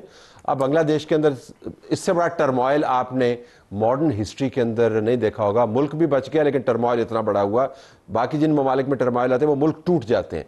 सो ये मुल्क जो है उस ट्रांजिशन में से भी गुजर गया, लेकिन उनकी इकॉनमी का एक फ्रेमवर्क जो है वो बड़ा तगड़ा है। तो मैं आपसे जानना चाहूँगा कि वो क्या कर रहे हैं जो हम नहीं कर पा रहे? उसमें सबसे पहले, जैसे अभी अबूज़र भाई ने भी बात की और कुरैशी साहब ने भी बात की, जो हमारा असल मुद्दा है वो जेन्युइन स्टेक होल्डर्स को साथ बिठाने का इशू है। जो जेन्युइन स्टेक होल्डर है, कंसर्न चैम्बर, कंसर्न एसोसिएशंस, ये चंद लोगों को बिठाते हैं, उनके साथ बैठ के मीटिंग्स करते हैं और उन्हीं की बात मानते हैं। प्रॉब्लम सबसे पहले यहाँ से स्टार्ट होती है। कोई भी पॉलिसी बनानी है तो जब तक आप जेन्युइन स्टेक होल्डर्स को नहीं बिठाएंगे जिन्होंने इम्प्लीमेंट करना है, ना मिनिस्ट्रियों ने इम्प्लीमेंट करना है, ना उन चंद लोगों ने करना है। देखें, अभी जैसे बलवानी भाई बात कर रहे थे, पाकिस्तान के बड़े 8-9 बड़े चैम्बर्स हैं, इसी तरह 5-6 बड़ी एसोसिएशंस हैं। आप उन लोगों से तजावीज़ आपने ले ली, बात भी की। इस साल पहली बार ऐसे हुआ है कि हमें लगा कि ये डिफरेंट है, लेकिन फिर जब बजट आया तो वहीं का वहीं है। आज हम इस तरह बैठे हुए हैं और सारे रोना रो रहे हैं। कोई एक भी आपको चैम्बर का प्रेसिडेंट, आज चारों हम जो बैठे हैं, कोई एक भी खुश है नहीं है। उसकी वजह यह है कि हमारे से अगर कंसल्टेशन की तो बात तो हमारी नहीं सुनी गई। जब तक लॉन्ग टर्म एक 10 साल की पॉलिसी नहीं देंगे, क्या वज़ीर आज़म साहब की आपने तकरीर में नहीं सुना कि इतनी महंगी बिजली पे कोई इंडस्ट्री नहीं चल सकती? आप मुझे बताएं, मैंने पहले जैसे बात की, इस मुल्क के अंदर कोई कंटिन्यूस पॉलिसी, हुकूमत चेंज होती है, पॉलिसी चेंज होती है। जब तक हम इकनॉमिक स्टेबिलिटी के ऊपर काम नहीं करेंगे, एक लॉन्ग टर्म कोई भी हुकूमत आए 15 साल 10 साल की पॉलिसी बनाएं। मैंने तजवीज़ दी थी प्राइम मिनिस्टर साहब को भी और वज़ीर ख़जाना साहब को भी कि आप एक इकनॉमिक बोर्ड फॉर्म करें। उस इकनॉमिक बोर्ड के अंदर पाकिस्तान के बड़े 9 या 10 चैम्बर के प्रेसिडेंट्स को एक्स ऑफिशियो लें। उसके साथ साथ जो कंसर्न मिनिस्ट्रीज़ हैं, उनके 5 या 6 जो मिनिस्टर हैं, उनको लें। ये बैठ के पॉलिसी फ्रेमवर्क बनाएं कि हमें आगे क्या करना है, अगले 10 साल की पॉलिसी क्या होनी चाहिए, आगे हम किस तरह हम कॉपी करें अपने हमसाया मुल्कों को। हिंदुस्तान हमसे बहुत पीछे था, कहाँ चला गया? अभी मेरे भाई ने बात की वियतनाम की, मैं हैरान होता हूँ 20 साल पहले वो हमसे आधी एक्सपोर्ट भी नहीं करता, और बिल्कुल ठीक कह रहे हैं, आज 450 बिलियन की कर रहा है। तो बहुत सारी चीज़ें, हमारे इंटरनल मसाइल जो हैं वो तो अपनी जगह हैं, लेकिन जो हमारे पॉलिसी मेकर्स हैं, असल मसला वहाँ पर जनरेट होता है। वो हमें ना खातिर में लाते हैं, ना हमारी बात को उस तरह से अहमियत देते हैं। तो ये मेन वजह बनती है जिसकी वजह से हम ना अपनी पॉलिसी को इम्प्लीमेंट कर पाते हैं, ना हम अपनी एक्सपोर्ट को ग्रोथ कर पाए। पिछले 10 साल हम ये 25 से 30 बिलियन डॉलर की एक्सपोर्ट पे ही फिर रहे हैं, इससे ज़्यादा हम बढ़ा ही नहीं सके। तो ये मुद्दा जो है, देखिए मेरे लिए ये तमाम बातें मेरे लिए बड़ी अहम है, लेकिन मेरा एक टेक्निकल इशू है इस वक्त कि मुझे एक छोटा सा ब्रेक लेना। ब्रेक के बाद फिर मैं मियां अबूज़र के पास भी जाऊंगा, दोबारा जावेद बलवानी साहब के पास भी जाऊंगा, और आपको ये बता दें कि प्रोग्राम के इसी हिस्से में गौहर एजाज साहब भी हमें ज्वाइन कर रहे होंगे। So stay tuned. आपके सामने कैप्टन्स ऑफ इंडस्ट्री और सनतों को चलाने वाले चैम्बर्स के नुमाइंदगान बैठे हुए हैं जो आज के बजट के ऊपर आपको अपने ख्यालात आपसे शेयर कर रहे हैं और आपको बता रहे हैं कि दुनिया के अंदर काम कैसे हो रहा है और हमारे यहाँ पर काम कैसे होता है। लेट्स टेक अ ब्रेक, और ब्रेक के बाद फिर प्रोग्राम को जारी रखेंगे।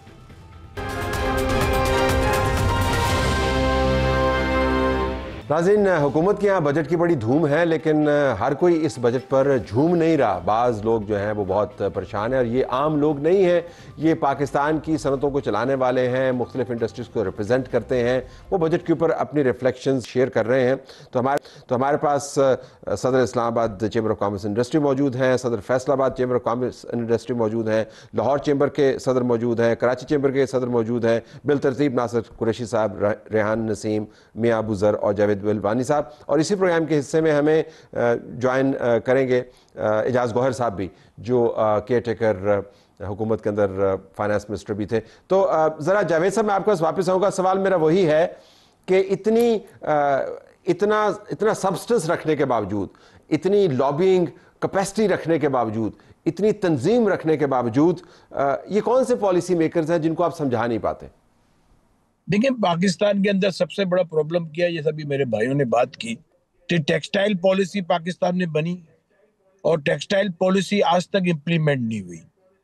तो आप मुझे बताएं, इतनी मेहनत से टेक्सटाइल पॉलिसी बनती थी और टेक्सटाइल पॉलिसी के बाद लोग अपना इन्वेस्टमेंट करते थे और इन्वेस्टमेंट करने के बाद जब वो पॉलिसी पे इम्प्लीमेंट नहीं होता तो लोग नाउम्मीद हो गए।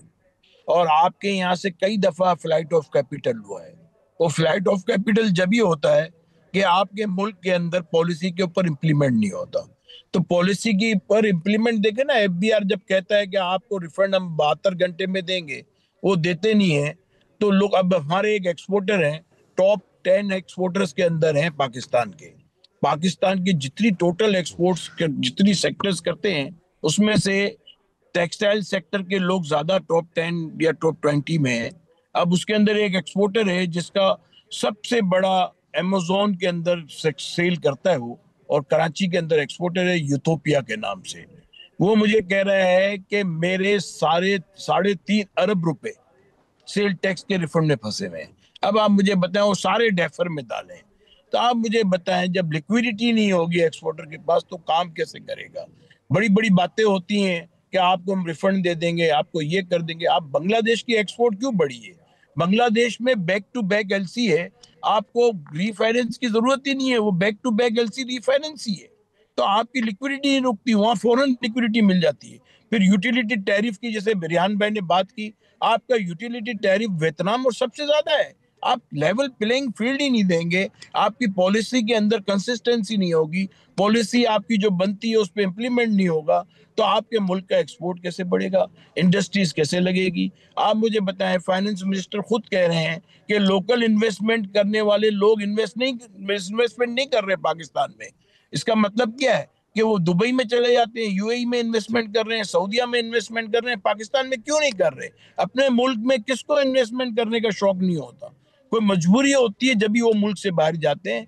आप मुझे ये बताएं, UAE का आप उठा लें चैम्बर्स का डेटा कि कितने पाकिस्तानी वहाँ उन्होंने रजिस्टर कराई हैं अपनी कंपनियां, और कितने पाकिस्तानी वहाँ पिछले 2 साल में गए, वो क्यों जा रहे हैं?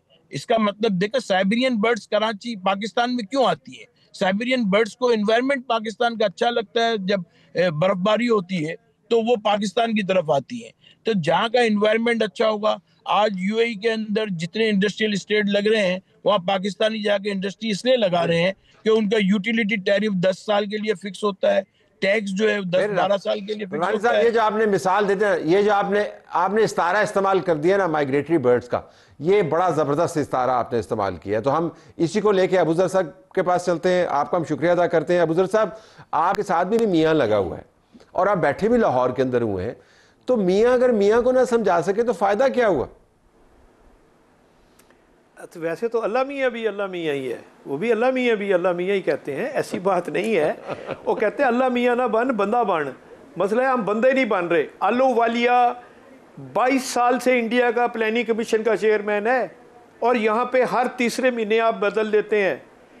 50,000 ड्यूल नेशनल बैठे हैं ना, जो ये पाकिस्तान की अशरफिया हैं, यही जालिम है, इन्होंने जुल्म किया है पाकिस्तान पे, इन्होंने IPPs लगाई, इन्होंने रिफंड खाए, इन्होंने सेल टैक्स जो धागे पे उठाया है वही है। और हमारे यहाँ ये जुल्म है कि बंदे का बिजनेस है, प्रॉपर्टी का बिजनेस है, और वो अपने आप को कहते हैं जी हम जो हैं इंडस्ट्रियलिस्टों के सदर हैं। और भाई आपकी तो इंडस्ट्रियाँ खुद की बंद हैं और आप इंडस्ट्री को कैसे नुमाइंदगी कर सकते हैं? आपको क्या पता हो कि 22 साल पहले आपने इंडस्ट्री बंद कर की और आज मीटिंगों में बैठ जाते हैं मिनिस्टर बन के, आपने क्या रिजल्ट दिया? बात यह है कि यहाँ पे इतना बड़ा फुकदान है पॉलिसी का कि आप लोग पाकिस्तान के अंदर, आप पाकिस्तान में कंपटीशन कर सकते। फाटा पाटा को आपने सेल टैक्स 0% दिया, शुक्र किया इस दफ़ा 10% आपने लगाया। आप कहते हैं मुल्क चलाएं, तो लगाया इस वक्त। वही तो कह रहा हूँ, आपने हमें बुलाया कि 7 रुपये 60 पैसे यूनिट बिजली की कीमत कम करनी है। वो आपको इतना ख्याल नहीं आया कि हम लोग लाखों रुपए लगा के इस्लामाबाद पहुंचते हैं। आपने 11 के 11 ब्यूरोक्रेट ऊपर बिठा दिए।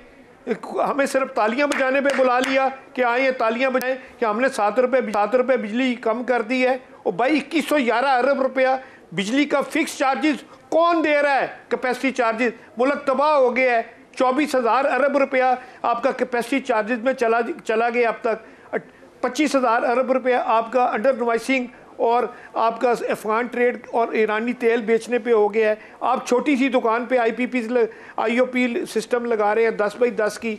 15,000 पेट्रोल पंप है, उस पर अभी तक क्यों नहीं लगा रहे? सिर्फ इसलिए नहीं लगा रहे कि वो अशरफिया के हैं, इसलिए नहीं लगा रहे कि वहाँ पे हमारे राज सारे खुल जाएंगे।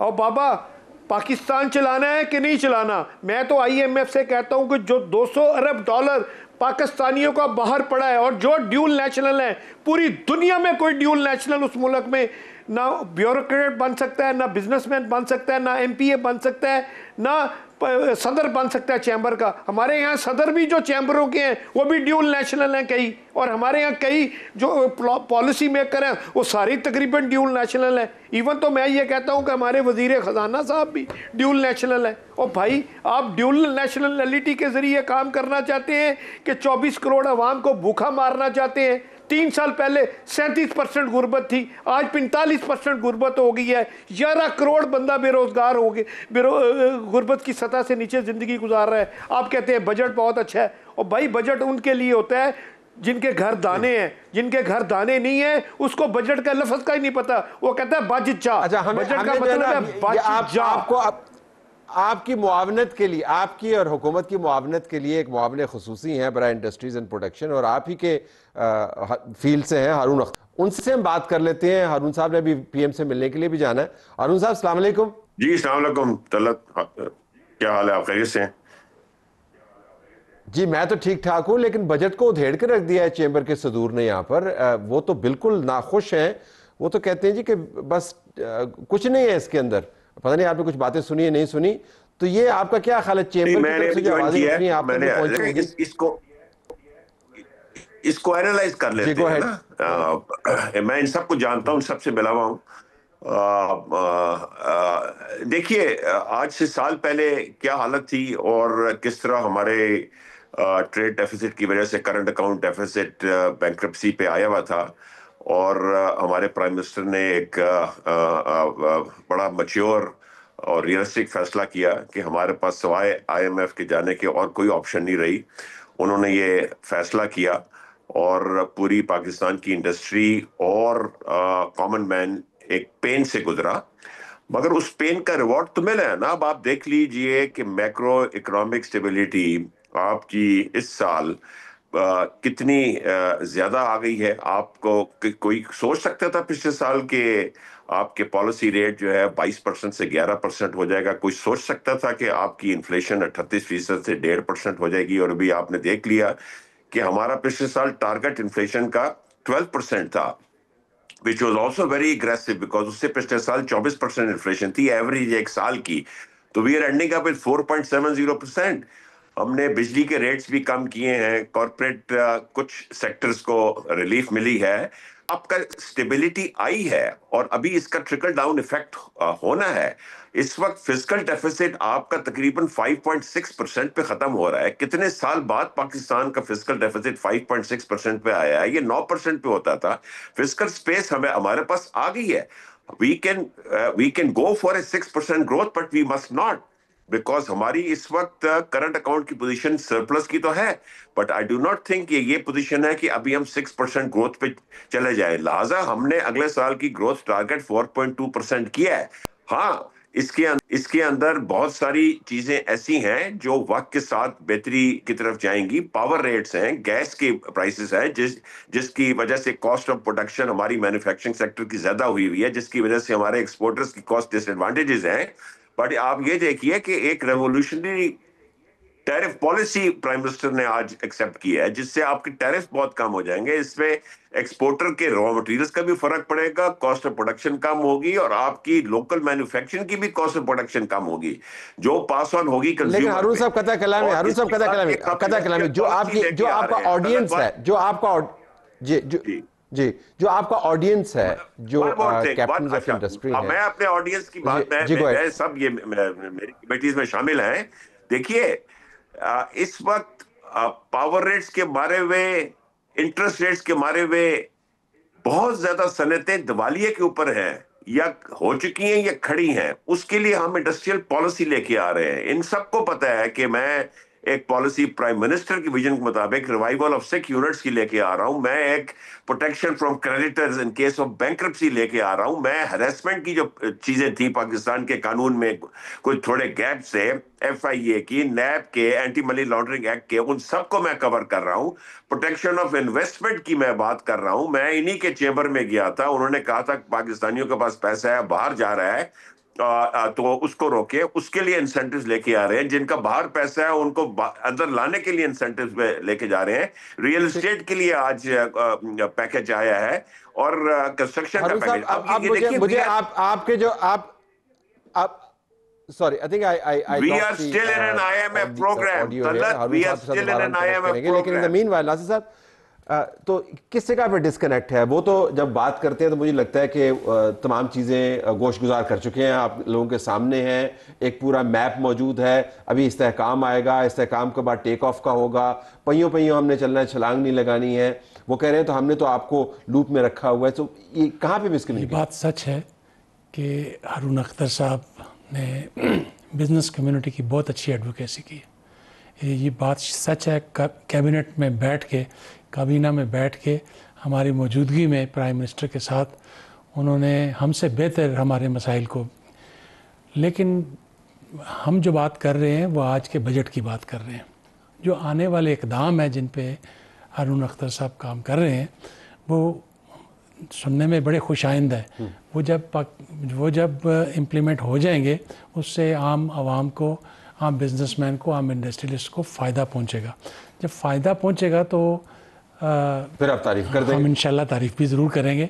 लेकिन ये बात मैंने आपसे ऑन रिकॉर्ड कही है कि हमारे जायज़ मसाइल नाजायज़ 6-6 घंटे की हमने इनके साथ मीटिंग की है और हमें इनसे कोई शिकायत नहीं है। ठीक। Haroon sahab, this makes you a rare person कि आपसे किसी को शिकायत नहीं। लेकिन लेट मी आस्क रेहान साहब, और उसके बाद मैं मियां अबू जर के पास भी जाऊंगा। रेहान साहब, योर टेक। हारून साहब आपकी बात सुन रहे हैं, गो अहेड। जी, मैं हारून साहब बिल्कुल मैं इनकी तारीफ़ करूंगा। ये इन्होंने ज़बरदस्त तरीके से हमारे पास तशरीफ़ भी लाए थे और बड़ी डिटेल से हमारी बातें सुनी, बड़ी लंबी और बड़ी कड़वी कसीली बातें भी सुनी। और इनकी मेहरबानी, उन्होंने बड़े अच्छे तरीके से उसको, हमारा जैसे कुरैशी भाई बता रहे हैं, हमारा केस हमसे ज़्यादा अच्छा प्लीड किया। लेकिन वही बात है कि हम तो आज बजट की बात कर रहे हैं, जिस बजट से हमें बहुत सारी उम्मीदें थीं। हारून भाई, आपको याद होगा जब प्राइम मिनिस्टर साहब से मीटिंग में बात हुई थी कि वाकई 9 सेंट से ज़्यादा बिजली पर कोई इंडस्ट्री नहीं चल सकती, सिंगल डिजिट मार्कअप नहीं आएगा, इंडस्ट्री को हम तब तक रिवाइव नहीं कर पाएंगे। तो आज वही बातें हम भी कर रहे हैं। हम जो पॉलिसी आनी है, और ये सबसे अच्छी बात हारून साहब की है कि ये बात वही कर रहे हैं जो हम भी कर रहे हैं, कि जो जेन्युइन स्टेक होल्डर्स को साथ बिठाने की बात इन्होंने की, हम इसकी बिल्कुल तायद करते हैं। लेकिन इशू ये है कि आज के बजट में हमें वो कहीं नज़र नहीं आई बात जो कि हमें वज़ीर आज़म साहब की तरफ से यकीन दहानी थी, हमें जो वज़ीर ख़जाना साहब की तरफ से यकीन दहानी थी। इंडस्ट्रियल पॉलिसी आएगी, बिल्कुल हम उसकी तारीफ़ करेंगे, क्योंकि मुझे पता है हारून अख्तर साहब हमारे में से ही हैं और इनको हमसे ज़्यादा हमारे मसाइल का पता है। लेकिन आज के दिन में शायद जो वज़ीर ख़जाना साहब ने बातें की थी, या शायद हमारी उम्मीदें कुछ ज़्यादा हो गई थी, चूँकि जो बातें हमसे की गई थी उसके अंदर यही था कि आपकी जो तजावीज़ है उसको शामिल किया जाएगा, उसका ट्रिकल डाउन इफेक्ट भी आएगा। आपकी इंडस्ट्री, हम देखें 60 बिलियन, जैसे मैंने पहले बात की, उड़ान पाकिस्तान की बात करते हैं, $60 बिलियन की एक्सपोर्ट बढ़ानी है। वो ऐसे तो नहीं बढ़ेगी ना अगर हम ना बिजली का रेट कम करेंगे। हमारी जो इंडस्ट्री बंद हो गई है, बिल्कुल हारून साहब से मैं एग्री करता हूँ, ये उसके ऊपर काम कर रहे हैं। मेरी इनसे 2-3 मीटिंग्स इस हवाले से हो चुकी हैं, जो हमारी बंद इंडस्ट्री उसके रिवाइवल की। लेकिन आज के दिन में हमें ऐसी कोई चीज़ नज़र नहीं आई बजट स्पीच के अंदर जिसके अंदर हम इंडस्ट्री के रिवाइवल की बात करें, जिसके अंदर हम एक्सपोर्ट ग्रोथ की बात करें, जिसके अंदर हम एग्रीकल्चर ग्रोथ की बात करें। इंडस्ट्रियल पॉलिसी ला रहे हैं, ये बहुत अच्छी बात है। ये पहली बार हिस्ट्री में होगा जब इंडस्ट्रियल पॉलिसी बनेगी। हम हारून अख्तर साहब के साथ हर बात पे खड़े हैं। लेकिन आज की बजट के अंदर जो उम्मीदें हमारे चैम्बर्स को थी, जो कंसर्न हमारी इंडस्ट्री को थी, अनफॉर्चुनेटली वो पूरी नहीं हो पाई, जिसका हम गिला कर रहे हैं आपसे। अबू जर साहब, आपसे मैं 1 मिनट में आपका पॉइंट ऑफ व्यू ले लूँ और उसके बाद 2 मिनट में हारून साहब वाइंड अप करेंगे। गो अहेड अबू जर साहब। You have a minute. Go ahead. मैं हारून साहब का बहुत शुक्रगुजार हूँ कि उन्होंने हमसे मशावरत भरपूर करते हैं और करते रहते हैं। मैं सिर्फ ये कहना चाहता हूँ कि 2 साल पहले आपका बजट 8,000 अरब का था और अब आप 19,000 अरब का बजट दिए आपने आज 14,000 प्लस 5,000। मुझे सिर्फ ये बात बता दी, यहाँ क्या कोई कानून का ख़जाना निकल आया था इस मुल्क में? नहीं। आप लोगों ने जो जुल्म किया हुआ है वो ये है कि हमने 6 माह लगा के लाखों रुपए रिसर्च एंड डेवलपमेंट के 1-1 करोड़ रुपया एक चैम्बर का ख़र्चा आया है डॉक्यूमेंट्स बनाने पे। आपने रद्दी की टोकरी बना दी है उसे। हमारी एक बात आपने नहीं उठाई। आप घर बैठे नोटिफिकेशन कर देते हैं। 2 मई को आपने शब खून मारा, नोटिफिकेशन कर दिया कि अपील राइट इनकम टैक्स का ख़त्म कर दिया। ये तो मैं आपको खुले लफ्ज़ों में कह दूं, 15 अगस्त के बाद, मेरी बात डेट नोट कर लीजिएगा हारून साहब आप भी, जो जुल्म आपने ये 2 मई को किया है, शब खून मारा है इनकम टैक्स लॉ में, उसका रिजल्ट 15 अगस्त को बाद आप देखना कि हर बंदा सड़क पे होगा, क्योंकि ऐसी सख्त पॉलिसी लेके आप आए हैं। देखें, आप भी इलेक्शन लड़ के आते हैं, आप लेते हैं रेडी वाले से वोट, हम लेते हैं बिजनेस कम्युनिटी से वोट।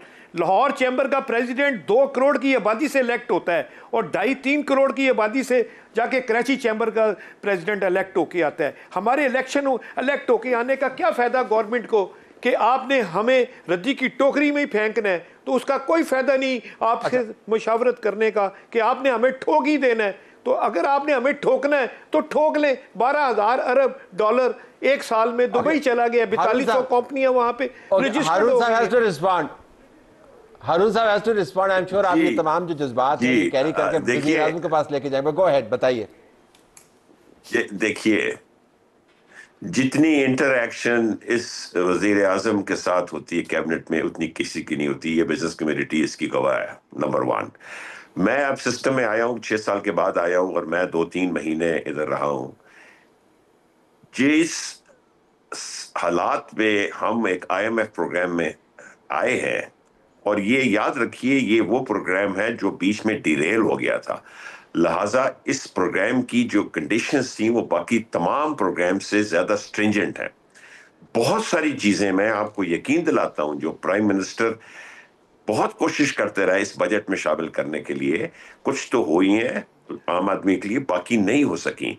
मैं आपको एक बॉटम लाइन बता दूं, देखें इस मुल्क में किसी किस्म की कोई प्रॉब्लम नहीं है। इस मुल्क में ये टेक ऑफ के लिए तैयार बैठा हुआ है। ये तमाम बिजनेसमैन, पाकिस्तान के बिजनेसमैन दुनिया के तमाम बिजनेसमैन से ज्यादा रिजिलियंट है और ज्यादा एनर्जेटिक हैं। प्रॉब्लम हमारी रिजर्व्स की आती है, प्रॉब्लम हमारी एक्सपोर्ट्स की आती है। अब देखिए हमारी रेमिटेंस भी बढ़ गई हैं, मगर रिजर्व में अभी इतनी गुंजाइश नहीं है कि हम 6% ग्रोथ में जा सकें जो ये मेरे साथी चाहते हैं। हमने रिजर्व्स को बिल्ड करना है और दुनिया की तमाम तरक्की करने वाली कौमों ने अपने रिजर्व्स को बिल्ड किया through exports. That is what we have to do. We have to bend backwards to make our exporters competitive. इनकी कॉस्ट डिसएडवांटेजेस हैं। अभी जो हमारी नई टैरिफ पॉलिसी आई है इसमें कुछ सेक्टर्स की 30% कॉस्ट डिसएडवांटेज है, कुछ सेक्टर की 40% है, और वो डिसएडवांटेज उनकी अपनी गलती से नहीं है, वो है because of interest rates, because of power rates, because of tax rates, because of we are in a program to stabilize. That is why ये इन्फ्लेशन कम हुई है। सो इस सब्र की जरूरत है। यही एक्सपोर्टर जो है इंशाल्लाह ताला इसको कंपेटिटिव एज मिल जाए ना, ये टेक ऑफ कर जाएगा। एक दफा रिजर्व्स हमारे बिल्ड हो जाए तो इस कौम की इकोनॉमी के कोई नहीं रोक सकता। हमारी बैकबोन है एक्सपोर्ट। और मैं हर मीटिंग में कहता हूं प्राइम मिनिस्टर, आप सबका बहुत शुक्रिया। सिर्फ एक विशेष साइकिल ये है कि आपने रिजर्व्स के जरिए एक्सपोर्ट्स को बढ़ाना है, और एक्सपोर्ट्स को बढ़ाने के लिए जो लोग बैठे हुए हैं वो कह रहे हैं कि इस पॉलिसी से एक्सपोर्ट्स नहीं बढ़ सकती। तो कहीं ना कहीं आके आपको दरमियानी रास्ता निकालना होगा। बजट के ऊपर हमारी बहस जारी है। हम अगले हिस्से में कुछ और मामला टेकअप करेंगे। Stay tuned.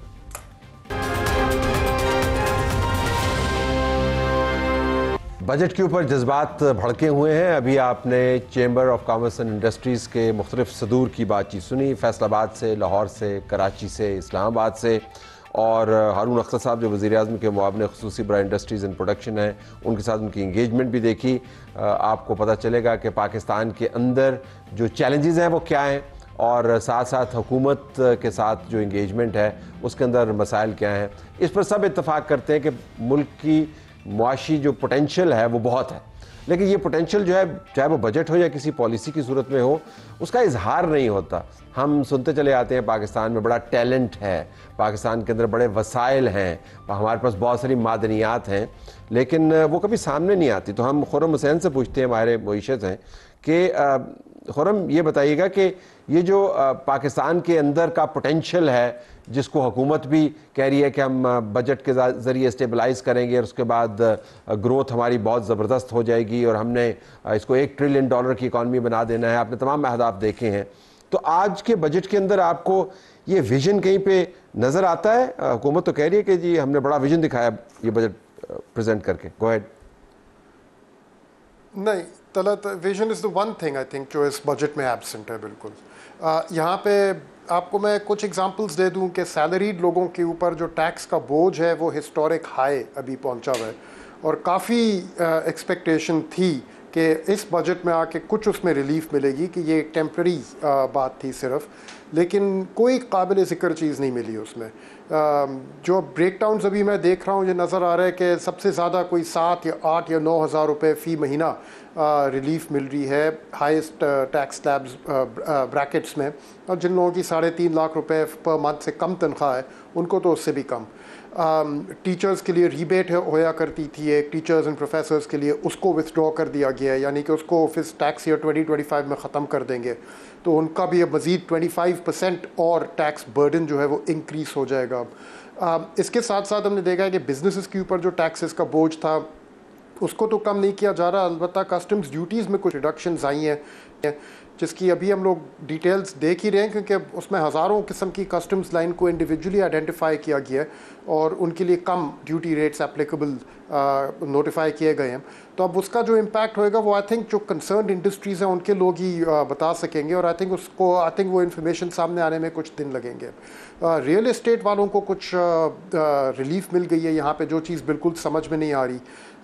एक चीज़ जो रियल एस्टेट वालों ने हमें बताई है कि भाई फ़िलहाल तो जिस टैक्स रेट्स थे, मिसाल के तौर 7% FED अगर कलेक्ट हो रहा है ऑन ट्रांसफ़र ऑफ प्रॉपर्टी, तो वो तो सेल एंड परचेस रुकी गई थी सारी प्रॉपर्टी डीलिंग्स की, तो कलेक्शन तो ज़ीरो हो रही थी उसके अंडर। मे बी अगर कम कर देंगे थोड़ा तो शायद वो मार्केट चल पड़े और वहाँ से कुछ रिकवरी हो जाए। आई डोंट नो, लेकिन कुछ बात समझ या अकल में बैठ नहीं रही कि जब बोझ बाकियों के ऊपर इतना ज़्यादा चढ़ाया हुआ है तो रियल एस्टेट वालों के ऊपर, और वो भी प्रॉपर्टी डीलर्स के ऊपर, क्यों कम किया जा रहा है। बट इसके पीछे कोई विजन सच नहीं नज़र आ रही तलत, सिर्फ एक ये चीज़ नज़र आ रही है कि 1 ट्रिलियन रुपीज़ इनकम टैक्सेस की मद में इन्होंने कलेक्ट करने हैं अगले साल में, और कोई तकरीबन 1 ट्रिलियन से थोड़ा ज़्यादा इन्होंने सेल्स टैक्स की मद में कलेक्ट करने हैं, और उसका बोझ जो है काफ़ी हद तक अब ई कॉमर्स और ऑनलाइन मार्केट प्लेसेस और डिजिटल सर्विसेज प्रोवाइडर्स, फ्रीलांसर्स, ये जितनी एक डिजिटल और ऑनलाइन इकॉनमी ग्रो की है पाकिस्तान में, उसके ऊपर काफ़ी ज़्यादा एक बोझ आएगा। अगेन उसको क्वांटिफाई करना मुश्किल है, इतना नहीं कह सकते अभी कितना होगा, लेकिन काफ़ी पावर्स दिए गए हैं और इंक्रीज़ हुए हैं। मिसाल के तौर में आपको एक एग्जांपल दे दूं कि अगर ऑनलाइन मार्केट प्लेस है और वहाँ पे तमाम दुकानें आके अपने आप को अपने प्रोडक्ट्स बेचती हैं, तो अब उनके ऊपर एक चीज़ लाजिम कर दी गई है कि उन्होंने अपने सारे जो दुकानें हैं जो उस ऑनलाइन मार्केट प्लेस में पार्टिसिपेट करते हैं, उन सबको सेल्स टैक्स रजिस्टर्ड करवाना होगा। If they are non sales tax registered तो वो फिर ऑनलाइन मार्केट प्लेस में पार्टिसिपेट नहीं कर सकते। इसी के साथ साथ सेल्स टैक्स एक्ट के अंडर कमिश्नर्स के पावर्स को बहुत ज़्यादा इंक्रीज़ किया गया है। अब के नॉन कंप्लायंट सेल्स टैक्स के अगर कोई है प्रोवाइडर्स ऑफ सर्विसेज या गुड्स, उनको उनके बैंक अकाउंट्स रोके जा सकते हैं, उनकी प्रॉपर्टी डीलिंग्स और इमूवेबल प्रॉपर्टी की सेल वगैरह रोकी जा सकती है, और कुछ हद तक वहाँ पे प्रिजन और क्रिमिनल और पावर्स ऑफ अरेस्ट भी दिए गए हैं। एग्जैक्टली वो किन कंडीशंस में अप्लाई होंगे ये डिटेल्स आई थिंक अभी सामने आएंगी आने वाले दिनों में, लेकिन ये काफ़ी एक ज़ोर किस्म का मेजर है। War on cash. अच्छा खुरम, अगर मैं आपसे पूछ पाऊँ, I don't see anything other than, अगर मैं आपसे पूछ पाऊँ, अभी आपने जो नुक्ते रेज किए उनमें से एक को मैं पिकअप करता हूँ। ये जो ऑलरेडी डिजिटल फुटप्रिंट जिस इकॉनमी का मौजूद है उससे आप रेवेन्यू तो जनरेट कर सकते हैं, क्योंकि वो तो एक पूरे का पूरा रिकॉर्ड इटसेल्फ उसका लेजर मौजूद है। लेकिन असल में मामला इन्फोर्समेंट का है कि आपने जिस इदारे के ज़रिए रेवेन्यू जनरेट करना है, जिस इदारे ने इम्प्लीमेंट करना है, इन्फोर्समेंट जो करनी है वो एफबीआर है। तो मैं एफबीआर के चैप्टर्स भी देख रहा था और जो फाइनेंस मिनिस्टर ने बातें की उन्होंने बहुत उम्मीदें वाबस्ता की हैं कि एफबीआर को हम स्ट्रीमलाइन कर रहे हैं, डिजिटाइज कर रहे हैं, हम बेहतरीन लोग यहाँ पर लगा रहे हैं और हम उम्मीद करते हैं कि हमारी तवक्कुआत से बेहतर ये परफॉर्म करेंगे। तो कंसिडरिंग कि कल हमने इकनॉमिक सर्वे का तजिया किया, आज हम बजट को देख रहे हैं, इकनॉमिक सर्वे के अंदर हमने अहदाफ अपने मिस किए हैं जिनमें से बाज़ का ताल्लुक एफबीआर से है। So how do you look at FBR in the context of budget expectations जो उन्होंने रखी हैं अहदाफ? आई थिंक एफबीआर को तो काफ़ी ज़्यादा परफॉर्मेंस दिखानी पड़ेगी आने वाले साल में, और उसके लिए कुछ तैयारियां नज़र आ रही हैं। उनको पावर्स जो दिए जा रहे हैं एफबीआर को, काफ़ी उनमें इजाफा है। अब आने वाले दिनों में अगेन ज़्यादा पता चलेगा। अभी तक तो एक अर्ली ग्लांस ही हमें नज़र आई है फाइनेंस एक्ट में, और उसमें काफ़ी ज़्यादा इजाफा है कमिश्नर्स के पावर्स में और तमाम एफबीआर के पर्सनल के पावर्स में। और ये जो डिजिटल सर्विस प्रोवाइडर्स हैं इनके लिए पावर्स दिए जा रहे हैं कि बैंक सब इनके अकाउंट्स को रोक सकते हैं। इनकी जो भी अकाउंट्स इन इदारों के नाम पे खुले होंगे, अगर एफबीआर की तरफ से उनको एक कम्युनिकेशन आए कि इसमें अभी फ़िलहाल फ्रीज़ कर दो इस अकाउंट के में तमाम एक्टिविटी, तो अब ये पावर्स किस तरह से यूज़ किए जाते हैं, क्या इनको यूज़ करके वाकई में वो रेवेन्यू आ सकेगा जो ये गवर्नमेंट एक्सपेक्ट कर रही है, I don't know, we'll have to wait to see. माजी में इस किस्म की चीज़ों ने खप ज़्यादा डाली है, रेवेन्यू कमी पैदा हुआ है इन इस किस्म के स्टेप से। Maybe this time it will be different, somehow I am skeptical. अच्छा बिल्कुल, टुवर्ड्स द एंड अगर मैं पूछ पाऊँ, बहुत सारे ऐसे सेक्टर्स हैं जो बड़ी बहस का हिस्सा नहीं होते। मैं उनके नंबर्स देख रहा था। हायर एजुकेशन कमीशन को मैं देख रहा था कि जी तालीम के शोबे को अहम तरीन शोबों में से एक शोबा बताया गया है, लेकिन उसके अंदर जो एलोकेशंस में देख रहा था वो बहुत ही नीचे हैं। मैं सेहत और तालीम के ऊपर चैप्टर देख रहा था। फाइनेंस मिनिस्टर साहब ने जो बातचीत की है, अगर आप उनके पैराग्राफ्स को नोट करें तो 9 पैराग्राफ्स उन्होंने सिर्फ मुख्तस किए हैं तालीम और सेहत के ऊपर। जब मैं इज्तमाही तौर पर देखता हूँ तो पाकिस्तान 0.8% GDP का तालीम पर लगाता है इज्तमाही तौर पर सूबे समेत, और 0.9% जो है वो सेहत पर लगाता है।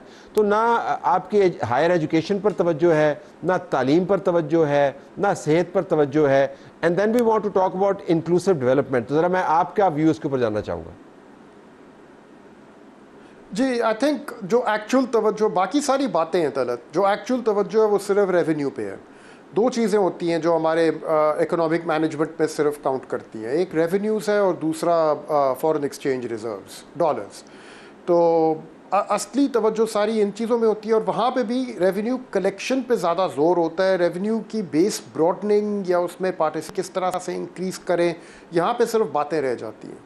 तो आई थिंक अब ये तालीम और सेहत हैं तो एक्चुअली सूबाई सब्जेक्ट्स। आई डोंट नो कि फाइनेंस मिनिस्टर साहब क्यों इतनी देर उनके ऊपर बोले होंगे, लेकिन जितना कम इनके ऊपर स्पेंड किया जा रहा है, आई थिंक वो इंडिकेटर है कि हमारी एक्चुअल जो प्रायोरिटीज़ हैं those are not really geared towards our people, they are geared towards the rich and towards the state itself. उसकी जो अपनी रिक्वायरमेंट्स हैं बस वही पूरी करने के लिए होती हैं। Khurram, I have to leave it there. Budget तो आ गया, लेकिन अच्छी खबरें जिनकी तवक्कुआत chambers of commerce and industry लगाई रखे थे वो शायद उनको नहीं मिली। लेकिन क्या वाक़तन हम मायूस हो जाएं? बहुत सारा काम करने को है। गौहर एजाज साहब मौजूद हैं, साबिक निगरान वफाकी वज़ीर बराए सनअत व तिजारत। गौहर एजाज साहब बहुत शुक्रिया। मैं आपसे एक ऑकवर्ड सवाल कर लेता हूँ, ऑकवर्ड इन द सेंस कि थोड़ा सा है थ्योरेटिकल या फिक्शनल, लेकिन लेट्स स्टार्ट विद दैट कि अगर आप बजट ये बना रहे होते तो क्या काम ऐसा करते जो इस बजट के अंदर नहीं हुआ? पहले तो एक्नॉलेज करना चाहिए जो काम हुआ है। आपकी बात, सवाल बिल्कुल ठीक है, मैं उसके ऊपर आऊँगा, बट अगर इजाज़त देंगे तो देखिए पिछले साल 9.5 ट्रिलियन का रेवेन्यू था, जो टारगेट हुआ 12 ट्रिलियन, और 2.5 ट्रिलियन रुपए जो है रेवेन्यू जो है वो हुकूमत ने इस साल में इकट्ठा किया, जबकि करेंसी का रेट 280 रुपए स्टेबल है, ड्यूटीज जो है वही रखी गई, कस्टम ड्यूटी, सेल्स टैक्स। तो इसका मतलब है इन्फोर्समेंट बेहतर हुई।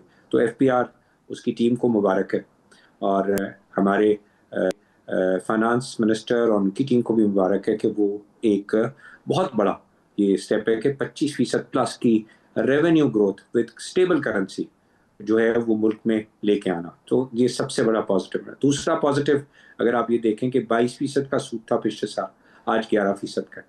तो ये सेकंड पॉजिटिव है जो है वो फाइनेंस की टीम का। प्राइम मिनिस्टर साहब ने इसमें जो है वो खुद बहुत मेहनत की है कि ये जो है वो एक स्टेबल इन्फ्लेशन के जो है वो नंबर्स अगर आप देखें तो 4.7% पे आ गए। तो उसका मेजर इम्पैक्ट सिर्फ किस बात का है कि करेंसी को स्टेबल रखा गया, और करेंसी स्टेबल रखने की वजह से बेस रेट हमारा क्योंकि ज़्यादा था तो हमारी 4.7% पे इन्फ्लेशन काउंट की जा रही है। Interest rate 11%। तीसरा सबसे बड़ा मैं कहता हूँ अचीवमेंट वो है हमारी कैपिटल मार्केट्स की, कि 60,000 की कैपिटल मार्केट 1,20,000 हुई, तो पूरी मार्केट ने रिस्पॉन्ड किया। चौथा, हमारे एक्सपोर्टर्स ने भी जो है स्टेबल करेंसी, 22% का सूद, 14 सेंट की एनर्जी, उसके बावजूद 6 से 7% की एक्सपोर्टर्स ने भी ग्रोथ किया। तो तलत ये 4 बड़े पॉजिटिव पॉइंट्स हैं पिछले साल के जो कि हमें देने चाहिए। उसके बाद पांचवा सबसे बड़ा है कि इस वक्त हमारी पूरी कौम आई बिलीव जो है इस वक्त एक स्पिरिट के साथ दोबारा से पाकिस्तान का झंडा, पाकिस्तान का पासपोर्ट, पाकिस्तान की जो है वो एक खुददारी, वो आज दोबारा से पाकिस्तान कौम जिंदा होकर खड़ी है। जो 10 मई में हमारे अफवाज पाकिस्तान ने जो है वो जंग जीती, उससे एक बहुत बड़ा बूस्ट है जो है। अब मैं ये समझता हूँ उसको अगले साल में हमने कौम की प्रॉस्पेरिटी के अंदर कैसे जो है उसको जो है कन्वर्ट करना है। So this is my view, is the biggest challenge now कि हम इस मोटिवेशन, इस स्पिरिट को कैसे कन्वर्ट करें towards success of the nation, towards prosperity of the nation. तो कैसे करें? आपका स्टार्टिंग पॉइंट क्या होगा? आपका स्टार्टिंग पॉइंट क्या होगा? मेरा स्टार्टिंग पॉइंट सबसे पहले जो है, क्योंकि हम IMF के प्रोग्राम में, तो इन्होंने जो इस साल 11.9 ट्रिलियन का बजट, 14.5 ट्रिलियन, 2.5 ट्रिलियन अगले साल फिर कहा है कि हम FPR के जो है वो कलेक्शन और करेंगे। ठीक है, वो 2.5 ट्रिलियन रुपए दोबारा से। नाउ बहुत मुश्किल काम है कि दोबारा से इतनी बड़ी ग्रोथ लेना, but I have will give full marks क्योंकि पिछले साल इन्होंने ये अचीव किया है, टारगेट हिस्ट्री में नहीं हुआ। तो मैं ये समझाऊंगा कि इतने सारे जब रेवेन्यू इकट्ठे कर रहे हैं तो हमारी जो सैलरी क्लास है उसके ऊपर जो टैक्स का रेट 35 का जो है उसको घटाने की बात हो रही है, वो बहुत थोड़ा घटा रहे हैं, 2.5%। मेरे हिसाब से उसका रेट 20% होना चाहिए, क्योंकि ये अगर 35 का 20% होगा तो इसका इम्पैक्ट 40% होगा, जिसका कि ये 200 अरब का इम्पैक्ट है। 200 अरब रुपए तो तलत अगर आप इंटरेस्ट रेट जो मैं आज कह रहा हूँ कि आज 11% पे है और महंगाई 4.9 है, तो आपने खाली इंटरेस्ट 6.1% आपने रियल इंटरेस्ट रेट पॉजिटिव रखा हुआ है, जिसको 1% रखने की जरूरत है। और अगर आप इसका इम्पैक्ट लें तो सिर्फ आधा % अगर आप इंटरेस्ट रेट कम कर दें, सिर्फ आधा %, तो इसका इम्पैक्ट 250 अरब का है। 50 ट्रिलियन रुपए का आज डोमेस्टिक डेट है प्लस, तो 250 अरब रुपए तो सिर्फ आधा % इंटरेस्ट रेट कम थे। हमें इसको सहूलत देनी है क्योंकि लोग हमारे तंग हैं, हमें एक पॉजिटिव फीलिंग देने की जरूरत है। तो मेरी रिक्वेस्ट आज भी होगी, जैसे प्राइम मिनिस्टर साहब ने एक फैसला किया आज कैबिनेट में कि 10% उन्होंने गवर्नमेंट एम्प्लॉयज़ की तनख्वाहें और पेंशन बढ़ाई हैं, मैं ये कहूँगा ये भी एक स्टेप लें कि जो 35% का 2.5% की बात कर रहे हैं, हमें स्टेप लेना चाहिए कि 20% का है। ये 250 अरब रुपए के, जब हम 2.5 ट्रिलियन की बात कर रहे हैं, हमने रेवेन्यू बढ़ाना है, तो 250 अरब रुपए हम किसी जगह पे भी हम अकोमोडेट कर सकते हैं, बट हमारी कौम को जरूरत है पॉजिटिव फीलिंग्स के लिए। अब वो पॉजिटिव फीलिंग्स है, सैलरी क्लास इस वक्त तंग है, तो मैं सबसे बड़ा कहता हूँ कि सैलरी क्लास को जो है, प्राइम मिनिस्टर साहब को भी मैं रिक्वेस्ट करूंगा उनको सहूलत दें। दैट इज माई फर्स्ट से। सेकेंड, हमें हमें तरक्की मुल्क में तलत एक्सपोर्ट लेड ग्रोथ से आनी। एक्सपोर्ट लेड ग्रोथ आपने एक्सपोर्टर को जो है ओन करना पड़ेगा, उसके टैक्सेस जो हम ले रहे हैं उसके टैक्सेस वापस करने होंगे। अगर हम आज इस स्टेप से चलें कि 10% हमने हर सूरत में ग्रोथ लानी है, तो 5 साल में हम $50 बिलियन पे खड़े होंगे। आज हम इस साल $33 बिलियन हम गुड्स की एक्सपोर्ट करेंगे, तो 33 से सिर्फ सालाना 10% ग्रो करते जाएं, 33 का अगले साल 36.5, उसके अगले साल 40, उसके साल 44 के बाद 49, आप 5 साल में $50 बिलियन पे खड़े होंगे। 10% ईयर ऑन ईयर ग्रोथ चाहिए। और 10% के लिए मैं कहता हूँ कि जो है हमें सहूलत देनी चाहिए। एनर्जी 9 सेंट की एनर्जी इस वक्त रीजन में IPPs के कॉन्ट्रैक्ट नेगोशिएट हो गए हैं। हमें इसकी इम्प्लीमेंटेशन करने के बाद हमें हर सूरत में अपने एक्सपोर्टर को जो है वो कंपेटिटिव बनाना है कि हम उसको 9 सेंट की एनर्जी दें। दूसरी, हमें उनको इंसेंटिव देना चाहिए कि जो हम लोकल टैक्सेस चार्ज कर रहे हैं तकरीबन 6% के करीब है जो लोकल टैक्सेस एक्सपोर्ट के लिए जमा हो जाते हैं।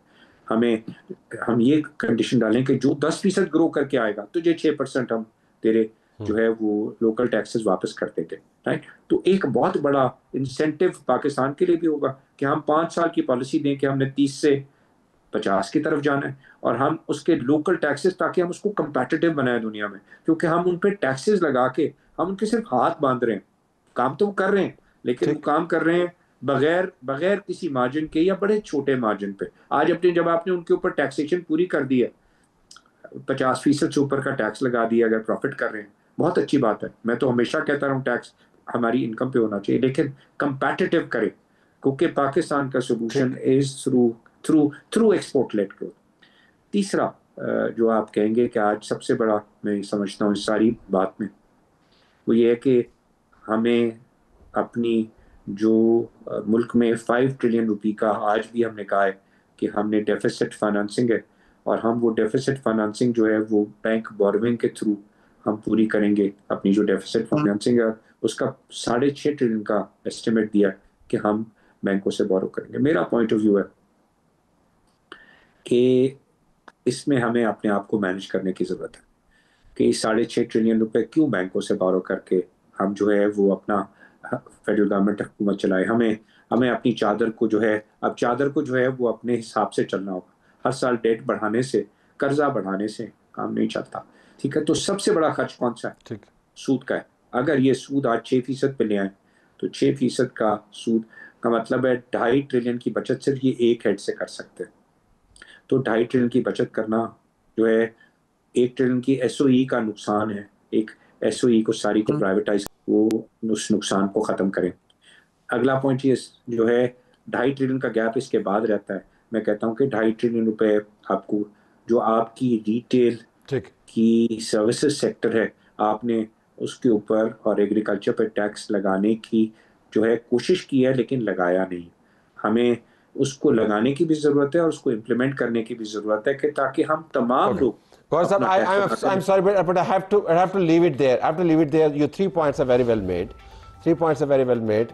हम चाहेंगे कि बजट की बहस जब प्रेस कॉन्फ्रेंस होगी उसके बाद वो आपको दोबारा ज़हमत दें और रिफ्लेक्ट करें कि ये जो बुनियाद हमने बना दी है, इस बुनियाद को हमने किस तरह मजबूत करना है। लेकिन आपके तीनों पॉइंट्स जो हैं दे वेरी वैलिड, और मैं तो ज़ाहिर है बतौर हैवी टैक्स पेयर पहले पॉइंट के ऊपर तो I am particularly thrilled. So thank you very much for making this point. नाज़रीन, हमारी तरफ से यही कुछ इजाज़त चाहते हैं। अल्लाह हाफ़िज़।